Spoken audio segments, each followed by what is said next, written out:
It is finally the day for law enforcement to testify on the stand. Now, if you guys have been watching the Karen retrial with me, or the retrial, you guys know that so far I've been saying that the state has been doing a pretty good job with their presentation in comparison to trial number one. Trial number one was way too lengthy. It was like dwelling on the unnecessary. And honestly, it was just a mess and a shit show, in my opinion, from the state prosecution doing their presentation. Now, trial number two, a lot better. However, I told you guys, things are going to really go downhill, in my opinion, when law enforcement testifies. I think when they start going out there and talking about how they collected and processed the scene and the chain of custody for the evidence, things start getting really murky. And honestly, I think it might really go downhill, but we'll see. We'll see what happens. There's a lot of people that I am anticipating to see whether or not they're going to testify. For example, Trooper Proctor. Is he going to be testifying? Because, he was the lead investigator of this case, and then he's been fired since because of what happened. Hi. Oh, donation for one egg. Oh, thank you so much. I just realized that I did not get my carton of eggs.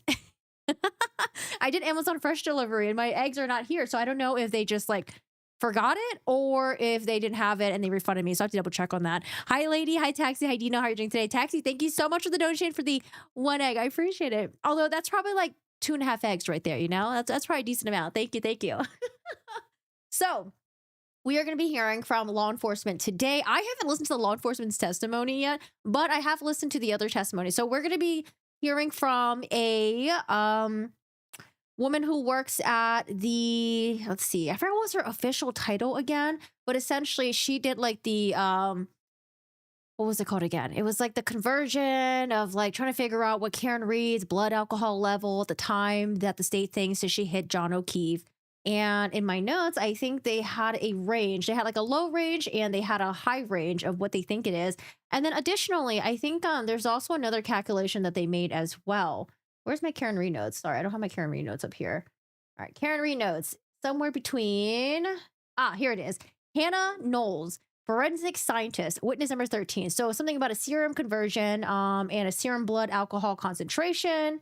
And essentially, when they converted the blood that was drawn from Karen Reed, because again, she was being Section 12, she had her blood drawn. So they took that, they converted it, and they said that at the point where her blood was drawn at 9:08 a.m., her blood alcohol level might have been around 0.078 to 0.092, which is kind of high. Especially because they're trying to figure out how drunk Karen Reed could have been around the 12:30 time mark where they think that she hit John O'Keefe. Additionally, we're going to be hearing from some other witnesses that were at 34 Fairview, some other people that didn't go inside 34 Fairview, and very lucky for them that they didn't go inside. And then we get to hear from Firefighter McLoughlin, who last year's testimony was a little bit crazy. It got a little bit, heated during cross-examination. And then we're going to jump over to law enforcement. So we're going to be jumping around today, and I appreciate you guys being here. And apparently this entire week, court is going to have full sessions. That is what Judge Beverly Canoni says. So I don't know what their full session means. If it's hey, we're going to start early and then we're going to end at 3 o'clock every fucking day. I don't know. I'm are y'all going to be ending at 3, 4, or are we going to go all the way to 5 o'clock? What's going on here? What are these full day sessions? What does it mean? All right. So Yannetti was doing the cross-examination of this witness, and honestly, I'm just going to jump to the part where she thinks what Karen Reed's blood alcohol level could have been. Now, again, from what I remember last year, the defense was trying to say that well, actually, couldn't Karen Reed's blood alcohol level just be a little bit higher? Because what if she drank when she got home? Couldn't that have been a thing? Or what if, the conversion that you did was wrong? Or what if, when the hospital withdrew the blood, maybe their standards are not as high as, the lab standards, and maybe they didn't do a good job and stuff like that. So they're basically trying to poke holes at that. But I'm just going to jump over to, I think we're still in the redirect of Mr. Who's in the redirect of Lolly. Oh, yeah, we're going to hear from Mr. Lolly. He's in the redirect. Hi, DVL. How are you doing today? Hi, from South Africa. Hello, hello. I've always wanted to visit South Africa. Hi, Palermo. How's it going? How are you doing today? Fire. Hello, hello. I hate YouTube. Didn't show me you're alive. Usually highlights in your icon red. Huh. Well, if you don't have my notifications live, you could do notifications all for all of my videos and my lives, or also you can also join the Discord. I have the notifications go out live every time when I'm about to start my live stream. So join the Discord if you want. All right, let's get into this forensic scientist. Now, you were asked about whether or not the defendant had a drink after 12:45 a.m. Do you have any evidence that the defendant did, in fact, have any alcohol to drink after 12:45 a.m.? Objection. If there was a drink at approximately 1 a.m., what kind of impact would that have on your calculations? It would depend on how much had been consumed. If any alcohol had been consumed, then it would adjust the calculations depending on that information. And what I'm asking, Ms. Knowles, is if there is a slight differential in the time of incident or last drink, how much impact would that have on the range that you're able to calculate? I'm not sure. Now, you testified as far as the range being on the retrograde analysis being between a 0.14 and a 0.28, correct? Yes, I did. Are you aware of what the legal limit is in Massachusetts? Objection. I'm going to sustain that, actually. Why is there such a varying range? Because there is such variation between individuals with their rates of elimination, the calculation used both a sort of extreme low and extreme high rate of elimination, and because we don't know the individual's rate of elimination, that range is intentionally wide to ensure that the actual blood alcohol concentration lies somewhere between it. It's intending to account for a lot of the factors that we've been discussing. It's intentionally a wide range because there are so many unknown factors, and it was so much time that had elapsed between the time of interest and the time of collection. And based on your calculations, as far as the 93 milligrams per deciliter, what does that convert to as far as the blood alcohol concentration for the defendant at 9:08 a.m. on January 29th? 93 milligrams per deciliter in serum alcohol concentration would convert to between 0.078 and 0.082 grams percent. And from And the legal limit for driving, if you want to have alcohol in your system, it should be like 0.08 or less. Or I don't know if you can hit 0.08. your calculations in your retrograde analysis, what was the range that you were able to calculate for the defendant's blood alcohol concentration at 12:45 a.m. on January 29th? Between 0.14 and 0.28 grams percent. 0.14 and 0.28. So if those numbers are true, I mean, that's quite drunk around that time. And 0.14, 0.28, and every number in between is higher than 0.08. Is that correct? Yes, it is. Nothing further. No further questions. Yes, it is. It's higher than 0.08. Okay. Next witness. Who do we have here? Thank you. When you drove by and you said you saw a woman sitting in the front and the dome light was on, did you see anybody else in the car? No, sir. Were you looking for anybody?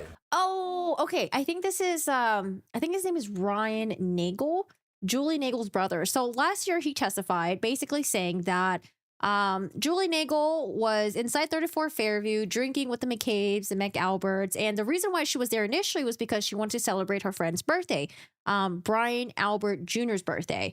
And so they were hanging out drinking, and she initially was going to go home early because, there's a blizzard coming. So she asked her brother to come pick her up. And when the brother comes by to pick her up, she was like, you know what, actually, y'all should come and hang out and drink with us. I kind of want to keep staying. Like, do you guys want to come in? And they're like, no, we're good. We don't want to come in.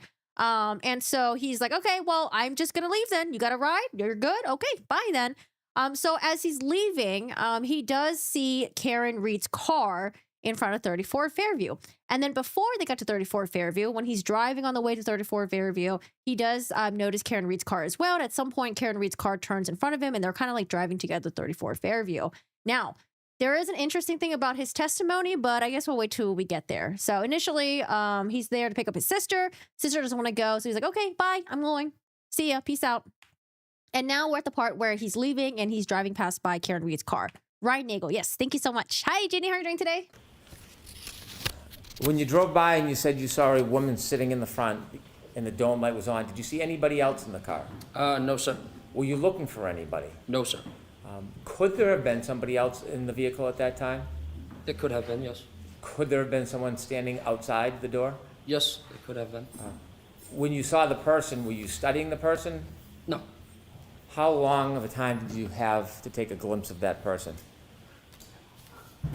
5-10 seconds, maybe. Okay. Right. So in his first testimony in trial number 1, and maybe in the grand jury as well, but when he drives by Karen Reed's car, he sees who, is Karen Reed sitting in the front, her hands on 10 and 2. And however, he didn't notice anyone sitting in the front seat. Whether or not he saw someone or whether or not he didn't see anyone in the front seat or if he saw the seat being empty. I think last year he might have said the seat was empty because we were thinking that like, oh, maybe he didn't see John O'Keefe because John O'Keefe is really tall. Maybe the recliner was on, maybe he was like laid back a little bit. He has like long legs. Maybe the seat's like pushed back. But I think he did say that he saw the seat being empty. Now, Mr. Brennan, what he's doing right now, he's saying that like, well, if someone had gotten out of the car and they were on the other side, you probably wouldn't have seen them, right? He's like, yeah, that's a possibility. Now, I want to ask you some questions about the entire time you were parked at the foot of the driveway until the point that you left Fairview. From when you first stopped at the driveway at Fairview until the point that you left and were no longer in front of that property, did you ever see any person get out of that SUV that was in front of you? No, I did not, sir. Did you ever see anybody, any man, ever cross the front yard towards that home? No, I did not, sir. Did you ever see any man ever enter or stand in that front door? No, I did not, sir. Did you ever see anybody walk across the front yard to the side door? I'll allow it. No, I did not, sir. Did you ever see anybody enter that side door other than your sister? No, I did not, sir. As you were parked at the driveway the entire time, that generally 5-minute time, did you ever see anybody get out of the SUV and walk down the street towards the driveway? I'll allow it. No, I did not, sir. Did you ever see anybody walk past your truck and up the driveway? No, I did not, sir. Did you ever see any person other than your sister outside of those vehicles the entire time that you were at Fairview? I'll allow it. No, I did not, sir. I have no further questions. Thank you. Ms. Giannetti? So in this car, there were 3 people. He was in the car, his friend was driving, and then his girlfriend at the time was also in the car as well. I think maybe she was in the back seat. And Brennan's going to make a point saying that like, well, y'all were out there and y'all were talking to Julie, you were waiting for her. Did you ever see anyone leave the black SUV to go inside 34 Fairview? Did you see them walk across that lawn? Did you see anyone going towards the house? And they all said no. I'm trying to remember last year, because I think last year they also had all 3 of them testifying as well. Let's see what Yannetti asked. I forget.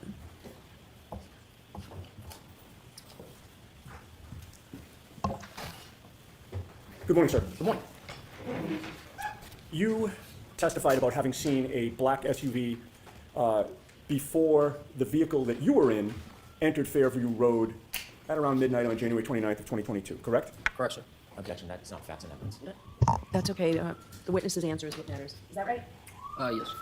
You first I think the time is wrong. saw that black SUV when it was coming toward your vehicle when you were on Cedar Crest, correct? I'm sorry. Let me repeat that because of the siren. I mean, honestly, with Yannetti, I mean, he's just going to bring up how last year's testimony, you said you didn't see anyone next to the female. He's going to be like, yes, that's correct. And as a matter of fact, you said you saw the seat that was empty, right? He's like, yes. They're also going to make a point that, when you're driving behind Karen Reed's car, you didn't notice that she was like drunk, swerving, or driving fast or crazy, anything like that. Everyone seems like to be driving safe. He says yes. Let's see. What is his part? Did not speed up the street at that time. No. He just gradually pulled out. Correct, sir. Oh, yeah. This is about everyone like driving safe. His direction of travel took him right past the black SUV that was now in front of you, correct? Correct, sir.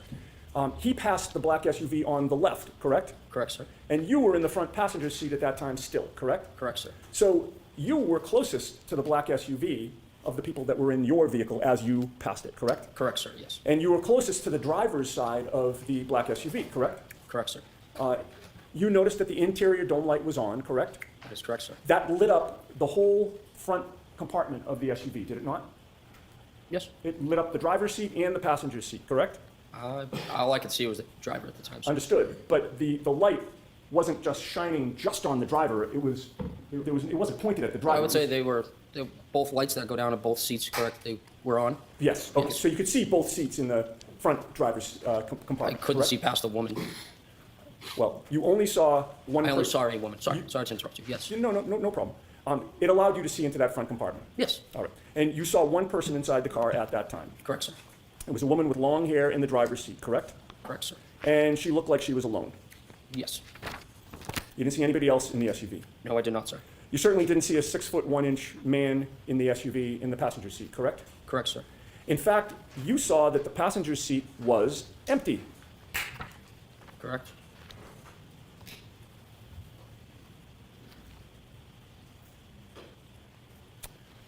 The woman in the passenger seat was staring straight ahead, correct? Not in the passenger seat. She I'm was in sorry, the driver's seat. thank you for catching that. The woman in the driver's seat was staring straight ahead. That is correct, sir. You didn't see her lips moving as if she were talking, I correct? wasn't looking for that. But Just you happened to see a woman figure with her hands like this. Okay. Facing straight. Correct, sir. You had no music on in Ricky's truck at that time, correct? No, sir. Ricky had turned the music down when Julie came out so that you could actually speak to her, correct? That is correct, sir. And when you got close to that SUV while you were passing it, you didn't hear any arguing there, correct? Correct. You didn't hear any yelling, correct? No, I did not. You didn't hear any screaming? No, I did not. You heard no noises within that SUV at all? No, I did not, sir. Gemma keeps the same thing when she was kind of like by the window waiting to see if John and Karen were going to come in. She said she didn't hear any fighting, screaming, or anything like that. No tires screeching. I have no further questions, thank you. All right, Mr. Brennan. So I think Brennan's trying to say that John could have just exited out of the car and been on the other side of the black SUV. And that's why he wasn't in the car. And Yannetti is saying, well, is it possible that y'all were distracted maybe? And then he could have crossed over and went inside the house and you guys didn't know. Or, yeah, I think that's what they're trying to say. Like that he already had left the car and was inside of the house. But again, Brennan was asking everyone like, hey, like you didn't see anyone go inside the house, right? You didn't see anyone cross the lawn and go inside the house or anything like that, right? And they're like, nope, we didn't see anyone. All right, next witness. Oh my gosh, so a little bit awkward, but maybe not. Maybe they have a good relationship. This is the ex-girlfriend. Man, imagine being tied to your ex by a freaking trial. All right, ex-girlfriend testifies. I forgot what her name is. Sorry, but she's witness number 15. I believe Ryan had reached out to Julie saying, we're here, time to go. And so she had come outside and we had a short conversation and she decided that she was actually going to stay at the house. She had invited us in, but I had said that I didn't want to go inside. I just wanted to go back to the house. From the time you first arrived at that address and until the time you left, did you ever see anybody get out of the SUV that was in front of the truck? I did not. Did you ever see anybody travel across the front yard to the doorway from that SUV? Nope. Did anybody ever walk by on the street, walk by the truck, in front of you or behind your truck, and walk on the driveway? No. Well, besides Julie, sorry. Julie is the only person that you saw in the driveway that night? Yes. And then you left? Yes, When you left, did you drive by the SUV? we did. When you drove by, what were you looking at? My surroundings. Okay. What did you see? I saw the female that I saw beforehand, also still in the car, Where did you see her? in the driver's side. Was there, at that point, any lights on inside the car? There was, yes. Which The light? dome lights, Was the driver's side door open? not to my knowledge. Did you see anybody else inside the SUV? I did not. Was there anybody else inside the SUV? So you didn't see anybody inside the car? Besides the driver, no. Okay, next question. Do you know whether there was anybody else inside the SUV at that time other than the driver? No. Did you look in and study the interior of the SUV? No. How long did you look inside the SUV for when you passed? It was just passing, so I don't know, a couple seconds. Did you see if there was anybody or a man standing outside the door of the SUV? I did not. I'll allow it. Outside the door? No. Did you see anybody lying on the front lawn? No. Thank you. I have no further questions.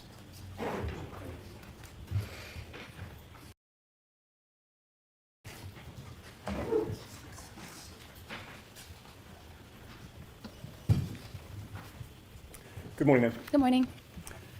Before Ricky turned onto Fairview Road, you saw the SUV in front of Ricky's truck, facing it, taking a right-hand turn in front of you, correct? Correct. And at that point, you had an unobstructed, good look at the driver and the front passenger, correct? Correct. And you could see that there was a female driving and a male in the front passenger seat at that time. At that time, yes.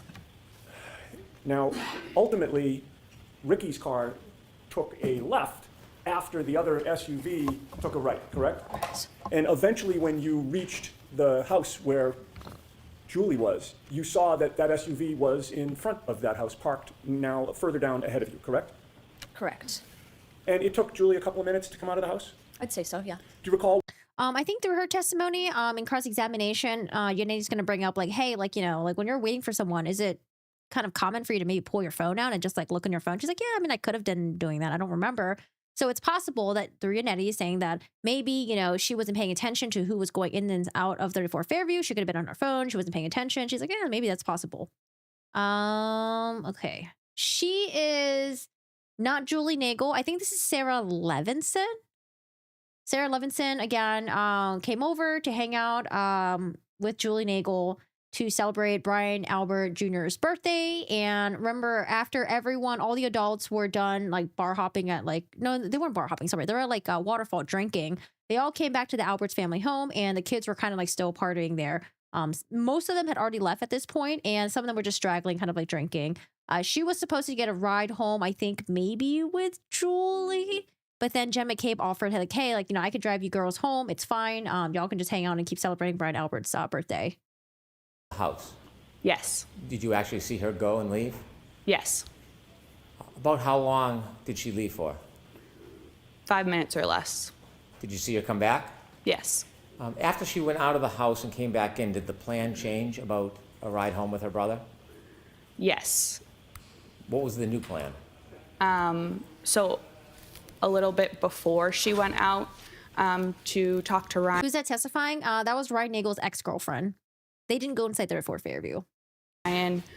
We were talking, myself, her, and then Jen, were talking about how we were leaving and Julie's older brother was going to come pick us up. And we were the only ones that weren't like related to the Alberts there. So like Brian's friends left.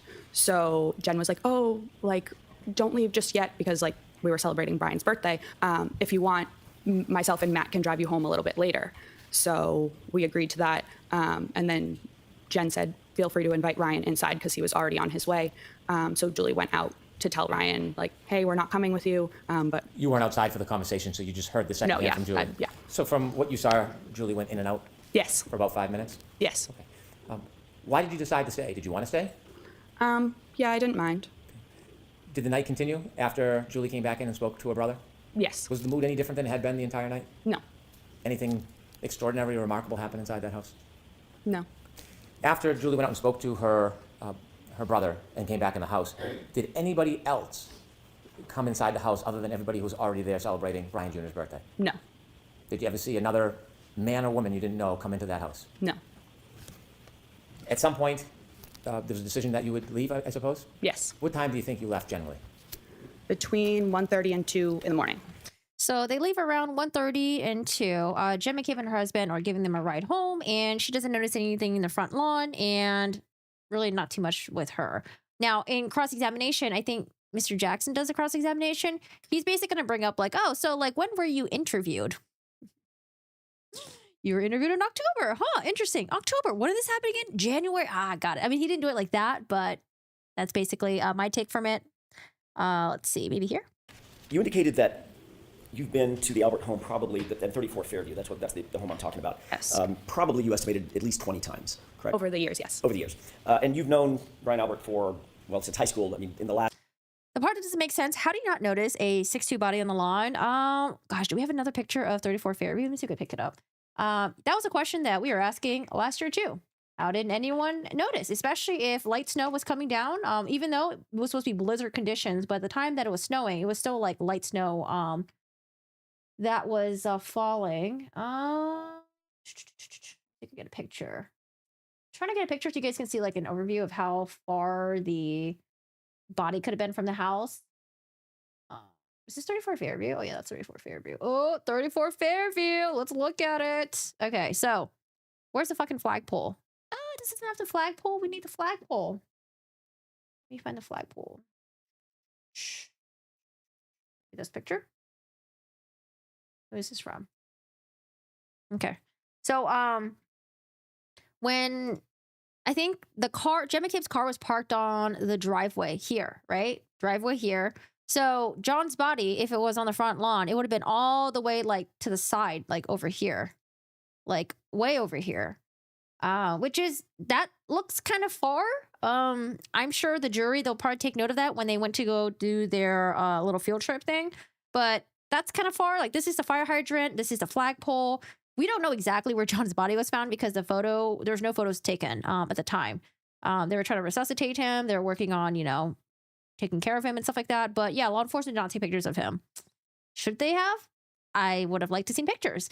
But it would seem like John's body would have been pretty far from the front of 34 Fairview, especially from where people were kind of like leaving, which is on this side of the driveway. And then additionally, we did like a Google map thing. There's no street lamps on the, see right here. Oh, here's like another view of it. There's no street lamps here. They have street lamps right by where the mailbox is, if I remember correctly. Like right around here, there's like a street lamp, or maybe on the other side, I don't remember. But where John's body would have been found, there's no street lamps. So it's possible it's just dark. No one was really paying attention. People were drunk. No one saw. I can't wait to get to the snowplower guy's testimony again, though. Although last year when he testified, I feel like it was just okay. It wasn't like, I don't know, super convincing or anything like that. But looking forward to hearing his testimony again this year. I feel like everyone's like polishing up a little bit. Last 8, 10, 12 years, you've been to the house to and from. Yes. Oh, sorry. We're talking about how many times have you been over to the Albert's house? And she said, what now? 8, 10, 12 years, you've been to the house to and from. Yes. You've never met, or you had never met, going into January 29th, 2022. You had never met their dog, had you? Their dog? Their dog. I'm not completely sure. Didn't you testify about a year ago in another proceeding that although you had been to the Albert home many times, you had never actually met the dog? If that's what it says I said, then yes. Is that because the dog was not really good with strangers? Objection. Sustained. Do you know why you hadn't met Chloe? By the way, did you know the dog's name was Chloe? Yes. Okay. Do you know why you hadn't met Chloe? Where the hell did they keep the dog then? Wait, she's been in the house like 20 plus times and she's never met the dog? Did they just hide the dog in like the basement, in the room, upstairs? Like, where did they keep the dog? In all those trips to 34 Fairview? No. Just wasn't out and about among the folks that were in the house when you were there. Yes.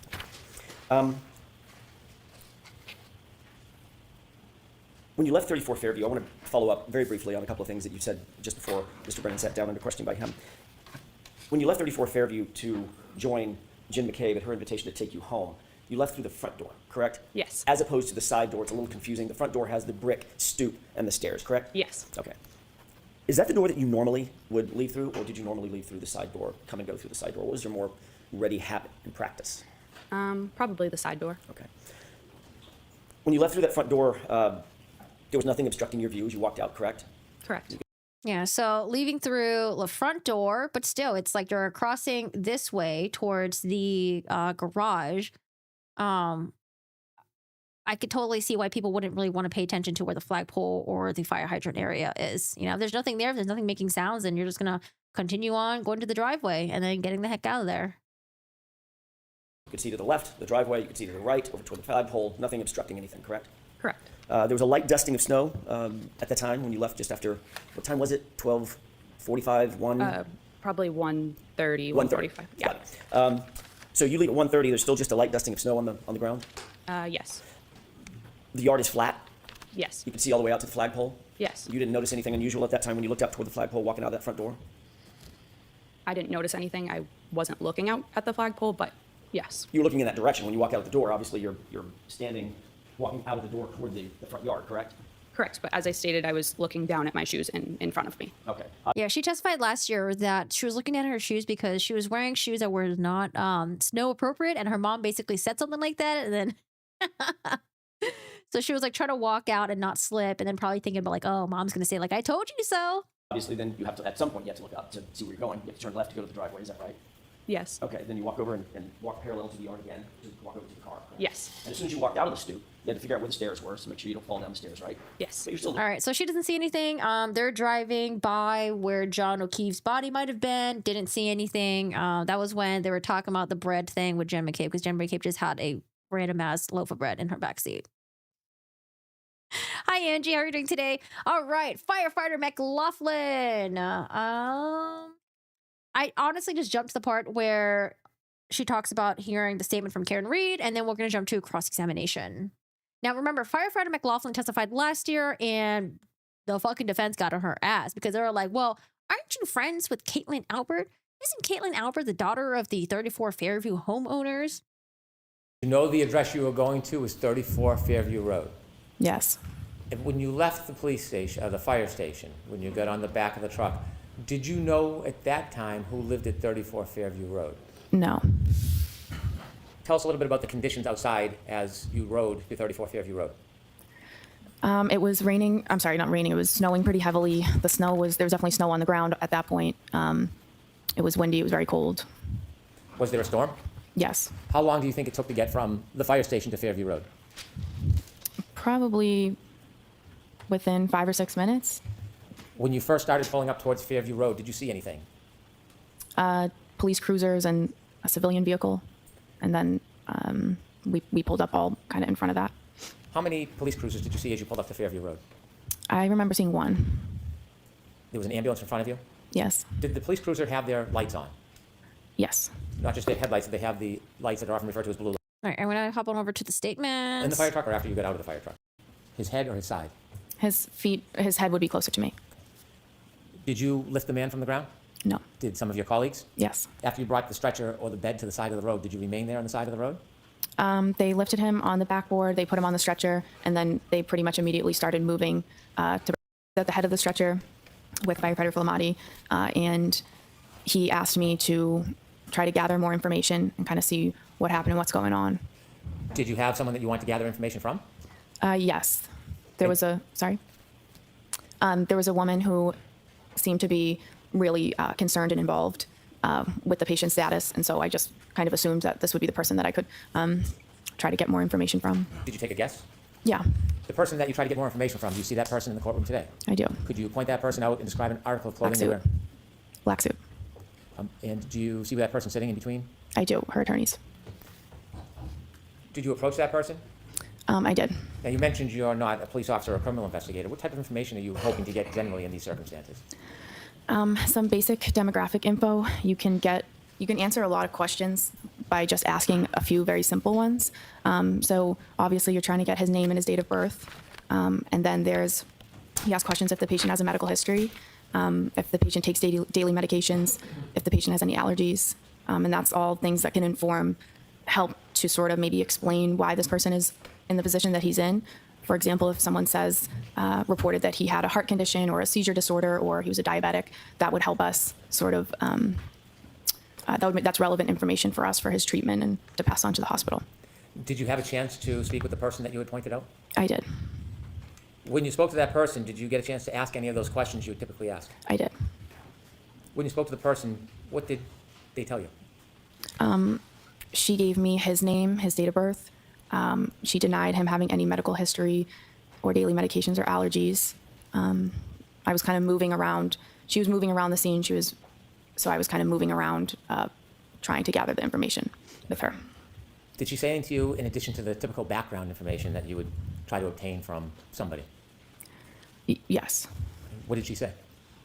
Well, I asked another question. Once we had come to a stop, I asked if there had been any significant trauma that happened that preceded this.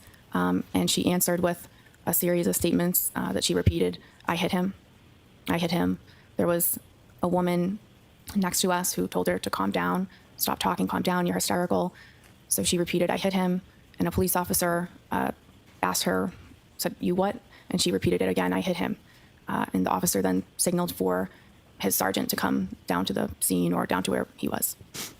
When she first told you that she had hit him, you said there was another woman next to her. Did you know who that woman was? Not at the time. Do you now know who that woman was? I do. And who was that? Miss Jen McCabe. Did you know Miss McCabe at that time? No. Do you know her personally now? No. Are you friendly or friends with her in any way? No. You mentioned that when the defendant said, I hit him, Miss McCabe was trying to intervene? Yes, it appeared that way. What did it appear she was trying to do? Trying to get her to calm down, to stop talking. It appeared that she was... Sustained. Jurors disregard that comment. Did Miss McCabe interject verbally? Yes. After Miss McCabe interjected and the defendant made those statements about hitting him, did you persist in getting more information, asking to clarify what she meant by I hit him? No, I did not. Why not? A few reasons. I felt at that point, given the situation and how disturbing, and it was a very emotional situation, the woman was very upset. I didn't feel comfortable pushing and asking for more. I just didn't think that it was the right time for that. And it was also really not my place at that point. And I feel like that was something that the police that's more their role. Asking follow-up questions about what you meant by I hit him, would that have helped your diagnosis It's not even the law enforcement officer who supposedly heard the I hit him, though. I don't remember their testimony from last year. and treatment of the man in any way? It could have. But you made the decision to stop asking her questions? I did. Or Mr. Brennan? Did you ask her any more questions after she said I hit him? I decided not to. At some point after you spoke to the defendant, did you go back to the ambulance and tell anybody, any of your colleagues? I did. And why would you do that? That's the whole point of me trying to get more information, is that I get the information and I bring it back to the people who are treating the patient. So Did you go back to the ambulance and repeat that information to your colleagues? I did. Did you have any other further role at the scene as far as helping the man or doing anything else? Okay, I'm going to jump to cross-examination. Poison or ingestion of were they? One in maybe January was just a meeting. One a few weeks ago. He's asking, when did you meet with the state? She says she went over her previous testimony, watched like videos or something like that. Trooper Proctor, any investigator, anybody from the DA's office last year about your relationship with Caitlin Albert? Objection. I'll allow that. No, only when there started to be a lot of harassment and things, that insinuations and stuff that started coming out online. I had said maybe once to them that I was concerned I was being harassed. My question, Ms. McLoughlin, was before the information was disclosed, which was during the first proceeding. Objection. Let's hear the question. Before that information was disclosed during the first proceeding, in any of your interviews, Michael Proctor or anybody else from the DA's office, did you disclose, from the Massachusetts State Police or anybody from the DA's office, did you disclose, did you volunteer that you had a relationship with Caitlin Albert before Where is he going? Jackson, go back to the microphone. I can't hear you. the first proceeding? Yeah, I'm saying I told the DA about the harassment and the insinuations. That was before the first trial when I met with them. How is there harassment and insinuations if it hadn't been disclosed at the first proceeding? Because it's out there everywhere on the internet and has been. Before the first proceeding, Ms. McLoughlin, before you ever testified. That's my question. Do you understand my question? It's been going on since before the first proceeding. If you hadn't testified at the first proceeding, at which point it was revealed, how could you have ever suffered any harassment for it? If I remember correctly, when she got up to testify in the stand, people were already making the connections with her and Caitlin. I don't think it was during or after her testimony. I could have sworn it was like right when she got on there, like, oh, this is the girl. She's friends with Caitlin. I could be remembering incorrectly, but I could have sworn it was like they already like went through like the Facebook and the Instagram and stuff and found pictures of her and Caitlin Albert. It wasn't disclosed yet, Ms. McLoughlin. You understand? I don't think you understand what I'm saying. Who did you tell at the DA's office? The relationship that I had with Caitlin Albert had been out there. It had been published and proliferated on the internet. And so that was before the first proceeding. And who did you tell at the DA's office about this before the first proceeding? I don't remember who it was or the meeting, but Was it Mr. Lowley? it could have been. Do you have a memory of that? Not specifically. I don't remember who it was. Was it Ms. McLoughlin? Like I said, I don't remember Not- specifically. obviously, Ms. Laura McLoughlin, no relationship. Like I said, not specifically. So Jackson is saying that it wasn't disclosed yet until she testified on the stand. She's saying that it was already out on the internet and people were already making connections and insinuations. Let's talk about that initial call to 34 Fairview. You responded to the call of an unresponsive male in the snow. That was early morning hours of January 29th, correct? Yes. Once you were there, Mr. O'Keefe had been placed on a gurney and moved to the ambulance. You were instructed to go get information about the victim. Yes. You've described in a video the basic scene where you claimed that this statement was made by my client, correct? Yes. That was a situation in which you're standing there, Ms. Reed is standing there, Ms. McCabe is standing across from you, and there's What is this audio? Ouch. Jackson is so basically she was describing Karen Reed as hysterical on the scene and was very emotional, but then Mr. Jackson's like, well, look at the footage. Who's the one who's acting kind of like, animated? Who's the one who's running around? And so he's basically trying to say that like Jen McCabe was the one who was talking to law enforcement or maybe the paramedics, and she was the one who's like controlling the scene. It seems like Karen was just like kind of quiet and not really saying much. But I mean, we saw footages of Karen where we could hear her like screaming and stuff. So I don't really know what's the point of it because the jury had already seen that. Yeah, I don't know. Court TV. Boo. I recognize me in it, yes. And when is that approximately, does that approximate what you're describing as that time in which you're Yeah, I'm gonna scroll it up a little bit. Hey, Momo, what's up? at the time that Ms. Reed made these statements, she was hysterical and somewhat out of control. Is that right? She was upset, I would say hysterical, yeah. Did you describe her last year as obviously upset, overly frantic, and almost hysterical? Yeah, I believe I remember that. Okay. If we could play Exhibit 4. Okay. Starting at 9. He lost you today the way he ends up attacking her. I think right now the jury's just like confused. Like I said, I think they have to distinguish the difference between performing for people who are watching the live stream versus performing for people who are the jury. Because I think right now the jury, they're probably just really confused why Jen McCabe was going really hard at, and then Firefighter McLoughlin as well in the cross-examination. Yeah. If the jury had more information about the defense's theory, then maybe it would make more sense to them. But if I was a jury, I might be confused right now. Like, like, why are we going so hard on this firefighter? Court commission starting at 9:15, about 9:46.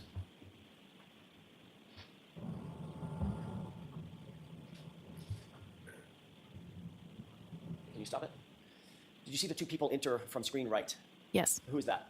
that would be myself and Miss Reed. Okay, this is the first point at which you and Miss Reed begin to I think that's Karen there. I mean, you could barely even tell who the fuck is who, and that might be her. I can't really see. converge with the other two individuals, Miss McCabe and the officer, correct? I had started trying to gather the information prior to this, and then she was moving around, so I kind of was following her, asking the questions, and then we eventually came, here to this point and came to a stop. So your answer is yes, this is the point at which you converged with Miss McCabe and the Yes, officer. yes. Okay, thank you.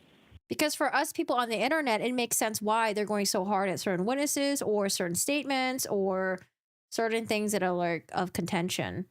Because people on the internet, they're like, oh, the defense thinks that they're part of it or they're part of the cover up or they're the mastermind. That's why they're going so hard at it. But for the jury, I just don't think the jury just really understands. They're probably just like, maybe they're just making a mental note in their mind like, okay, well, he went hard at Jen McCabe and we'll just tab Jen McCabe for now.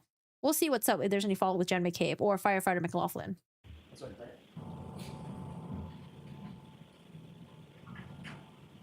Hey, Elbada. How you doing? Hey, Go Lucky. You can pause it. You see yourself sort of in the foreground of the bright jacket, Yep, and Miss Reed's just on the other side of you, correct? yes, Standing there. yes. Okay.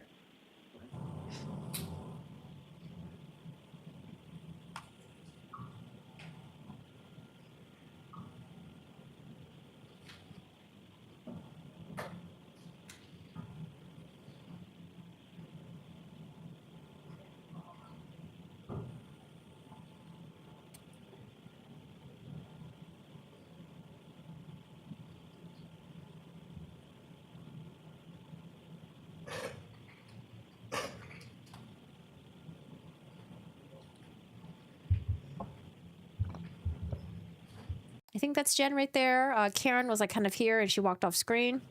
Okay, we can have lights on. Ms. McLaughlin, during that video, that's the time in which you say, or you claimed last year that Ms. Reed was, in your words, obviously upset, overly frantic, and almost hysterical, correct? Yes. Did she look almost hysterical in that video? She was, well, in that video, that could not explain what that scene was like. Did she look overly frantic in that video? She was frantic throughout the whole scene. I think that was me describing the entire scene. I see. Yeah. So she did not look overly frantic in that video. She was upset, for sure. Was she overly frantic and almost hysterical in that video? Just now. I don't know that you could really see from that video. Did you see anything that appeared to be overly frantic and almost hysterical? Like I said, that video is not really you can't hear anything, so it's hard to. Was she running around? She had been. I didn't ask you if she had been. Yeah. There are a lot of things that happened. When she's standing there with you, was she running around? No, she had just stopped running around. Was she gesticulating? Do I don't know. you know what that means? I don't. Was she using her arms and going crazy? The hands and arms and running in circles? She had been, but didn't like I ask you if said. she had been. Yeah, but I I'm asking think you about what happened before you got there. I'm asking you what happened when. I'm sorry. Question and answer, please. Thank you. I'm not asking you what happened before we got to that video. Right? I'm asking you about the video in which you described her previously as being overly frantic and almost hysterical. Did she look like she was just gesticulating and moving her arms and spinning in circles? not in that video. Okay, thank you. Plie! Jeté. And according to you, that's the point at which So I know Jackson is trying to show the jury that, hey, look, is it possible that you're lying or you're exaggerating? Because here's a footage and it doesn't seem to be in line with what you're saying. However, the jury has already seen the dash cam video of Karen Reed like screaming, and you could hear her like walking back and forth, and she kind of looked like she was a little bit, frantic. And you could hear her screaming on the body cam or the dashboard cam. So I feel like the jury has already seen that. I don't really see how this really helps. Ms. McCabe said, I think you need to calm down, correct? Yes. Now, if the jury hadn't already seen that, then I think this line of questioning, okay, not too bad. I think it's still good. But still, because the jury has already seen a body or the dash cams, right? Fucking dash cam video of Karen Reed screaming. I mean, they could probably see that, like, no, it seems like she was hysterical, and maybe, in line with what Firefighter McLoughlin is saying on the stand. And according to you, that's the point at which Ms. McCabe said, you're hysterical, correct? Yes. Just so I'm clear, who in that video, Ms. Reed or Ms. McCabe, appeared to be doing most of the talking? You cannot see from that video. Who in that video I don't know. appeared to be gesticulating with her arms? My client or Ms. McCabe? I think Miss McCabe was doing that, saying you need to calm down. You're hysterical. Oh, the whole time she's gesticulating, she's saying, calm down, Karen, you're being hysterical. Calm down, you're hysterical. Just repeating that? She was trying to get her to stop and to calm down because of the statement she was making, I see. and she was trying to get her to stop, calm down. I see. Okay. So during that entire video, that was probably 40, 50 seconds or so, maybe it was a minute. That's when you're saying now, Ms. McCabe was gesticulating and saying, calm down, Karen. You need to stop making statements. Calm down. Right? That's what she was doing. Yes. Okay. Well, you'll agree that Ms. Reed was standing relatively quietly to your right, not saying much of anything. No, what she had just said, she had seemed upset when she said that, and what she said was obviously Miss McCabe was trying to convince her that that was not, you need to calm down. Stop saying that. Right in front of a police officer who never said he heard her say it. Objection. Right? Sustained.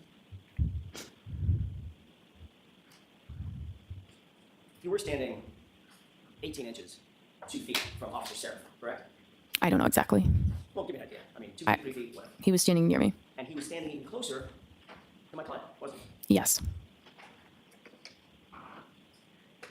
At this moment, when you claim to have heard the "I hit him" repeated 4 times, where was Officer Flamati? I'm sorry, where's Firefighter Flamati and Firefighter Nuttall? In the ambulance. With the doors closed. Yes. So Nuttall already testified. Nuttall said he heard the I hit him, I hit him, I hit him 3 times. Last year he said he heard it 2 times, the statement being repeated. But Nuttall did say in redirect that he did hear it throughout. Like, it wasn't just one time that he heard it. He heard it throughout, I don't know, like at another instance or something like that. But what Jackson is trying to say was, okay, well, she said the I hit him, and it seems like Flamati and Nuttall, well, they were in the ambulance and the ambulance door was closed. Did they really hear it? That was basically the angle that they were trying to take last year during cross-examination. In the ambulance, this is my ignorance, I'm assuming. Now, I think last year was pretty muddled, but this year it's a lot more cleaned up in terms of the testimony regarding the I hit him, I hit him, I hit him. The engine was running.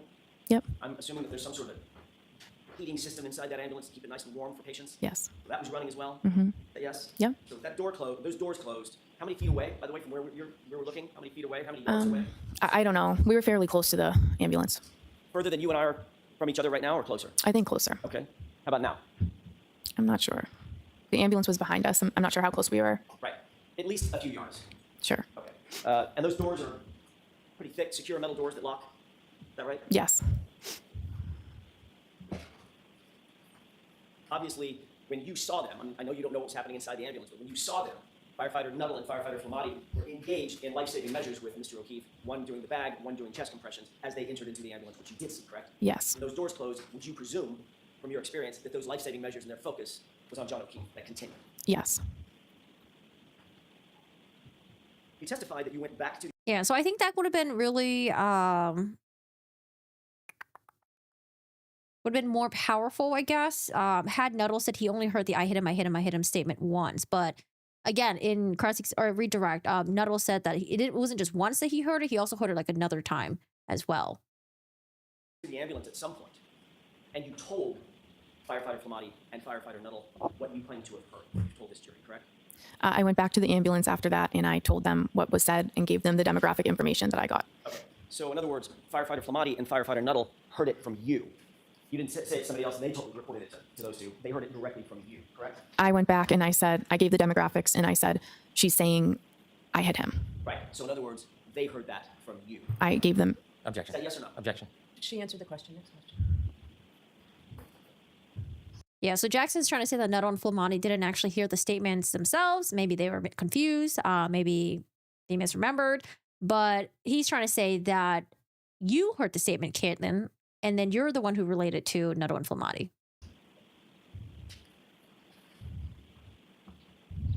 I want to ask you a couple of questions about I don't think we've heard from Flamani yet, so we'll wait for his testimony. your relationship with Caitlin Albert. You were asked at a hearing about a year ago, back in May last year, May 3rd, as a matter of fact, 2024, about that relationship. Do you remember what your answer was? no, not specifically. Do you remember saying, in response to the question, who's Caitlin Albert, asked by me, I don't remember specifically what I said. did you say, I went to high school with someone named Caitlin Albert? Have the page number in line, please. May 3rd transcript, 10-24, lines 2 and 3. Did you say, I went to high school with someone named Caitlin Albert? I believe so. Refresh your recollection, take a look at your transcript. Sure.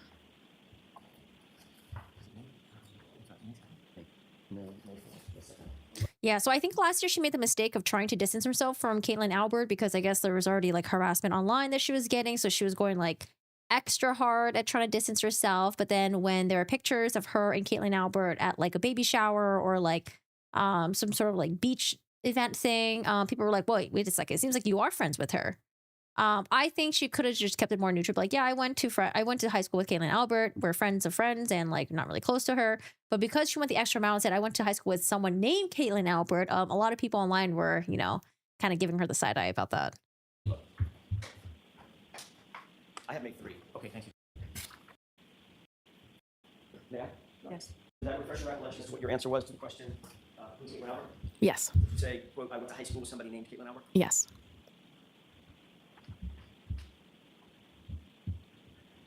Ms. McLoughlin, that was not a full and accurate statement of your relationship with Caitlin Albert, correct? I object. Was that accurate? I mean, that's a fact. That's Okay, next question. All right, I'd like to be seen. All right.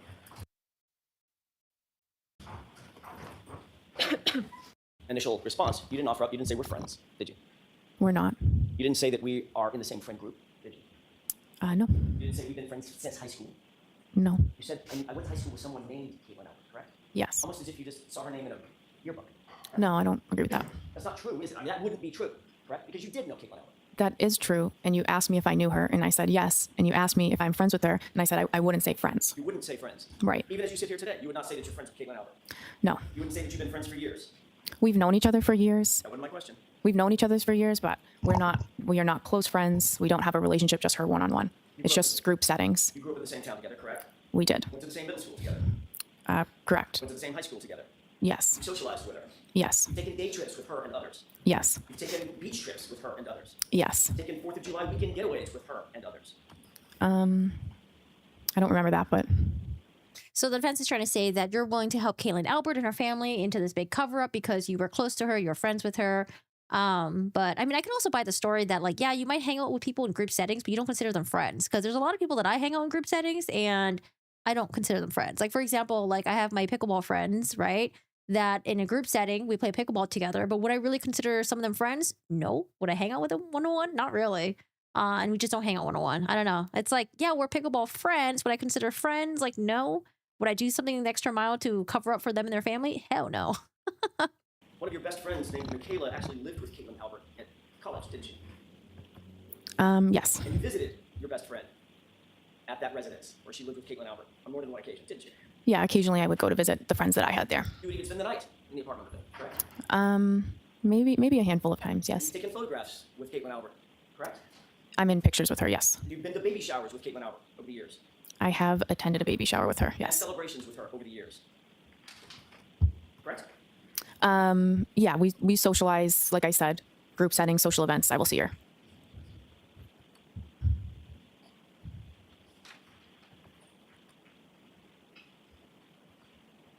Your Honor, may I approach?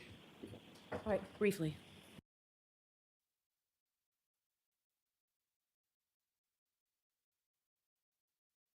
Long sidebar. Man, I can't wait to get to law enforcement. I mean, I think that's about it, honestly. Can we jump over to law enforcement? Let's see. What more do we have here? Oh, I think this is just redirect, maybe. Was one that I can remember, one overnight that I can remember with a big group of people. Who was that? Where was that? That was in Maine. It was in Bethel, Maine, wasn't it? Could have been. It was in Maine. Have you been to more than one vacation in Maine with Caitlin Albert? No, I don't know. That's the name of the town. I don't remember. You've indicated that you've had baby showers where you attended with Caitlin Albert, correct? I was invited to a baby shower, not Caitlin Albert's, but she was also invited to the baby shower. Right, and the two of you posed for a photograph together, correct? We posed around the girl that was having the baby. Right, you and who else? A bunch of other girls, her friends. Right, was one of them Caitlin Albert? She was in the photo, yeah. Standing right next to you in the photo? She could have been. Is that in there? Next question, Mr. Jackson. I just glanced through them. Objecting to this Sorry. whole line. Do you object? Ms. McLaughlin, your relationship with Caitlin Albert is far more than simply somebody that you went to high school with. Isn't that true? I described what it is. Do you stand by your testimony that Caitlin Albert is, quote, somebody I went to high school, I'm sorry, I went to high school with somebody by that name? I said that, and I described the relationship numerous times throughout that testimony to clarify it. And you clarified it under questioning by me, correct? Yes, and Mr. Lally, he asked follow. All right, let's go to Never redirect. spoken to Kevin Albert ever You can't remember who it was that set up the meeting. How can you say with such specificity? because it was the state police called me. The state police called me. It was a state trooper. Can you wait till I'm finished with my Hold on question? 1 second. Oh, wait for sorry. the question. If you can't remember who it was that called you specifically, how can you say with such specificity that you've never spoken to Caitlin Albert? Because I have only ever talked about this case with a state police trooper. So there were two of them there when I went for the interview. I don't remember which one called me, but I've never been contacted by anyone in the Canton Police about an interview or about the case. So I know it's not. I just don't know which state trooper it was that called me. Did you talk to Mr. Brennan about this issue when y'all met? No, I did not. This issue never came up? No, About Kevin Albert or the Massachusetts State Police or your first interview? no. Do you remember testifying about this last year? I remember you asking me about who coordinated the interview. And now as you sit here, you're saying it was absolutely 100% Massachusetts State Police that coordinated that interview. It was I only ever spoke to the state police about that interview. I wasn't contacted by anyone else to go in for that interview. Are you saying that you now have a specific memory of how that interview was set up and that it was Massachusetts State Police? My only memory Do is you have a memory or do Could you you answer not? the question, please? I don't really get the question. Can you answer my question? I don't understand the question. Ask it again. Sure. Are you saying as you sit here now that you have a memory of how that interview was set up and it was by a Massachusetts State Police officer? I always had a memory that it was a state police officer. Okay. I don't know which one. That's why I said I don't know. Isn't it true that last year you were asked that very similar question? This is at 10-56, lines 10 through 15. Say, hey, Trooper Proctor wants to talk to you. Come on to Canton PD. He wants to have an interview. Answer, I don't remember exactly how the interview was set up. Remember that? Right. So as you sit here, you now have a specific memory that that interview was set up by Massachusetts police officers. That's the only memory I have of it. And when I said I don't know, you said somebody other than Proctor, and I didn't know if you were referring to the other state trooper that was there because I didn't remember specifically who called me to come in for the interview. But I've never spoken to anybody in the Canton Police about that interview or that setup. In fact, Kevin Albert is Brian Albert's brother. I'm aware of that now. You're aware that Kevin Albert is Caitlin Albert's uncle. I guess so. How many conversations did you have with anybody before you actually sat down with Michael Proctor? Either in anticipation of setting up the interview or otherwise? None. I think once I got the call, I just called my chief that they're asking me to come in, and that was that. And you got the call from whom? I don't know which state trooper called me. But as you sit here now, you're very specific in your memory it was a state trooper. I only ever met with state troopers, and no one from the Canton Police ever contacted me about an interview. I mean, honestly, with Jackson, I guess like repetitively drilling over and over again about the connections, the Albert, the Caitlin. They're like slowly trying to weave in their case and trying to make that impression on the jury. I think initially maybe the jury could be confused, but I guess them doing it repetitively over and over again could also set up expectations for the jury, I guess.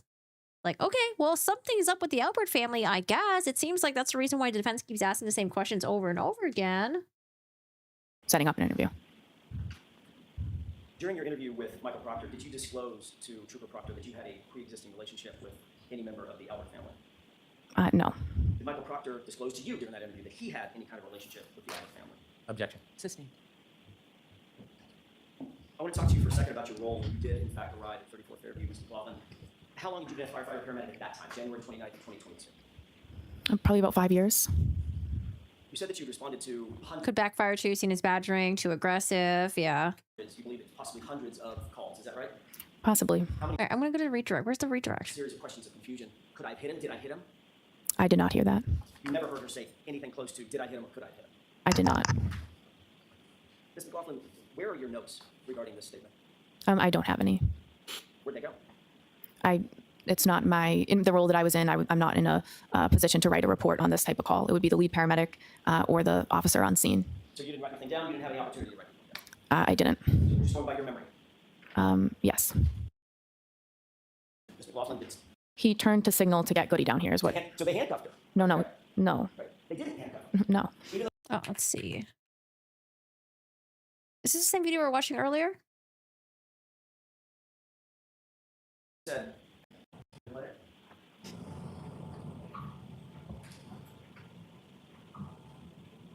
pause it. So you indicated that this is the point at which, can we leave the lights down for a second? I'm gonna play it again. This is the point at which you said my client had just said, I hit him, basically confessing having hit John O'Keefe, correct? Those are the statements she'd made. And Officer Seraph is standing right there, right? Yes. You see any reaction from him right there? I know he turned and told somebody to go get the sergeant. I don't know if that already played. I'm sorry. Did you see any reaction from him? He responded, "You what?" And she repeated it again, and then he told someone to get the sergeant. I know that's what your statement is. I know that's your testimony. I'm asking about the video. Do you see him reacting right here? You'd have to play it again. I wasn't looking at that part. Do you see him handcuff my client? Oh, no. Do you see him call anybody over to handcuff my client? He turned to signal to get Goody down here is what. So they handcuffed her? No. Right. They didn't handcuff her? No. Even though she just confessed in front of a police officer, according to you. That's what she said. I hit him. It's my fault. I did it. That's a confession, correct? She said, I hit him. And Officer Seraph just stands there, and my client walks away, correct? You'd have to talk to Officer Seraph about that. Oh, we have. You should. Mr. McLoughlin, Okay, so let's move on. Mr. Jackson, I'm not rushing you, but how much longer do you think you'll be?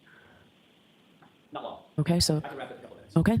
Toward the end of this video, if you want. Are you playing it again, or should we put the lights on? If we can play it again. Okay. Continue.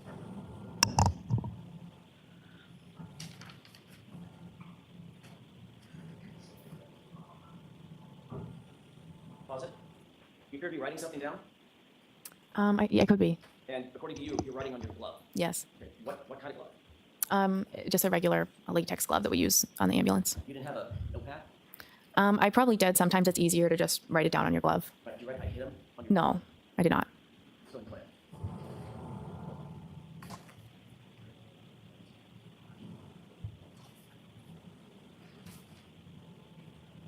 Pomeranian Yorkie, a Porky. It's so funny. You still appear to be writing something down, looking down at your glove? I might be looking at it.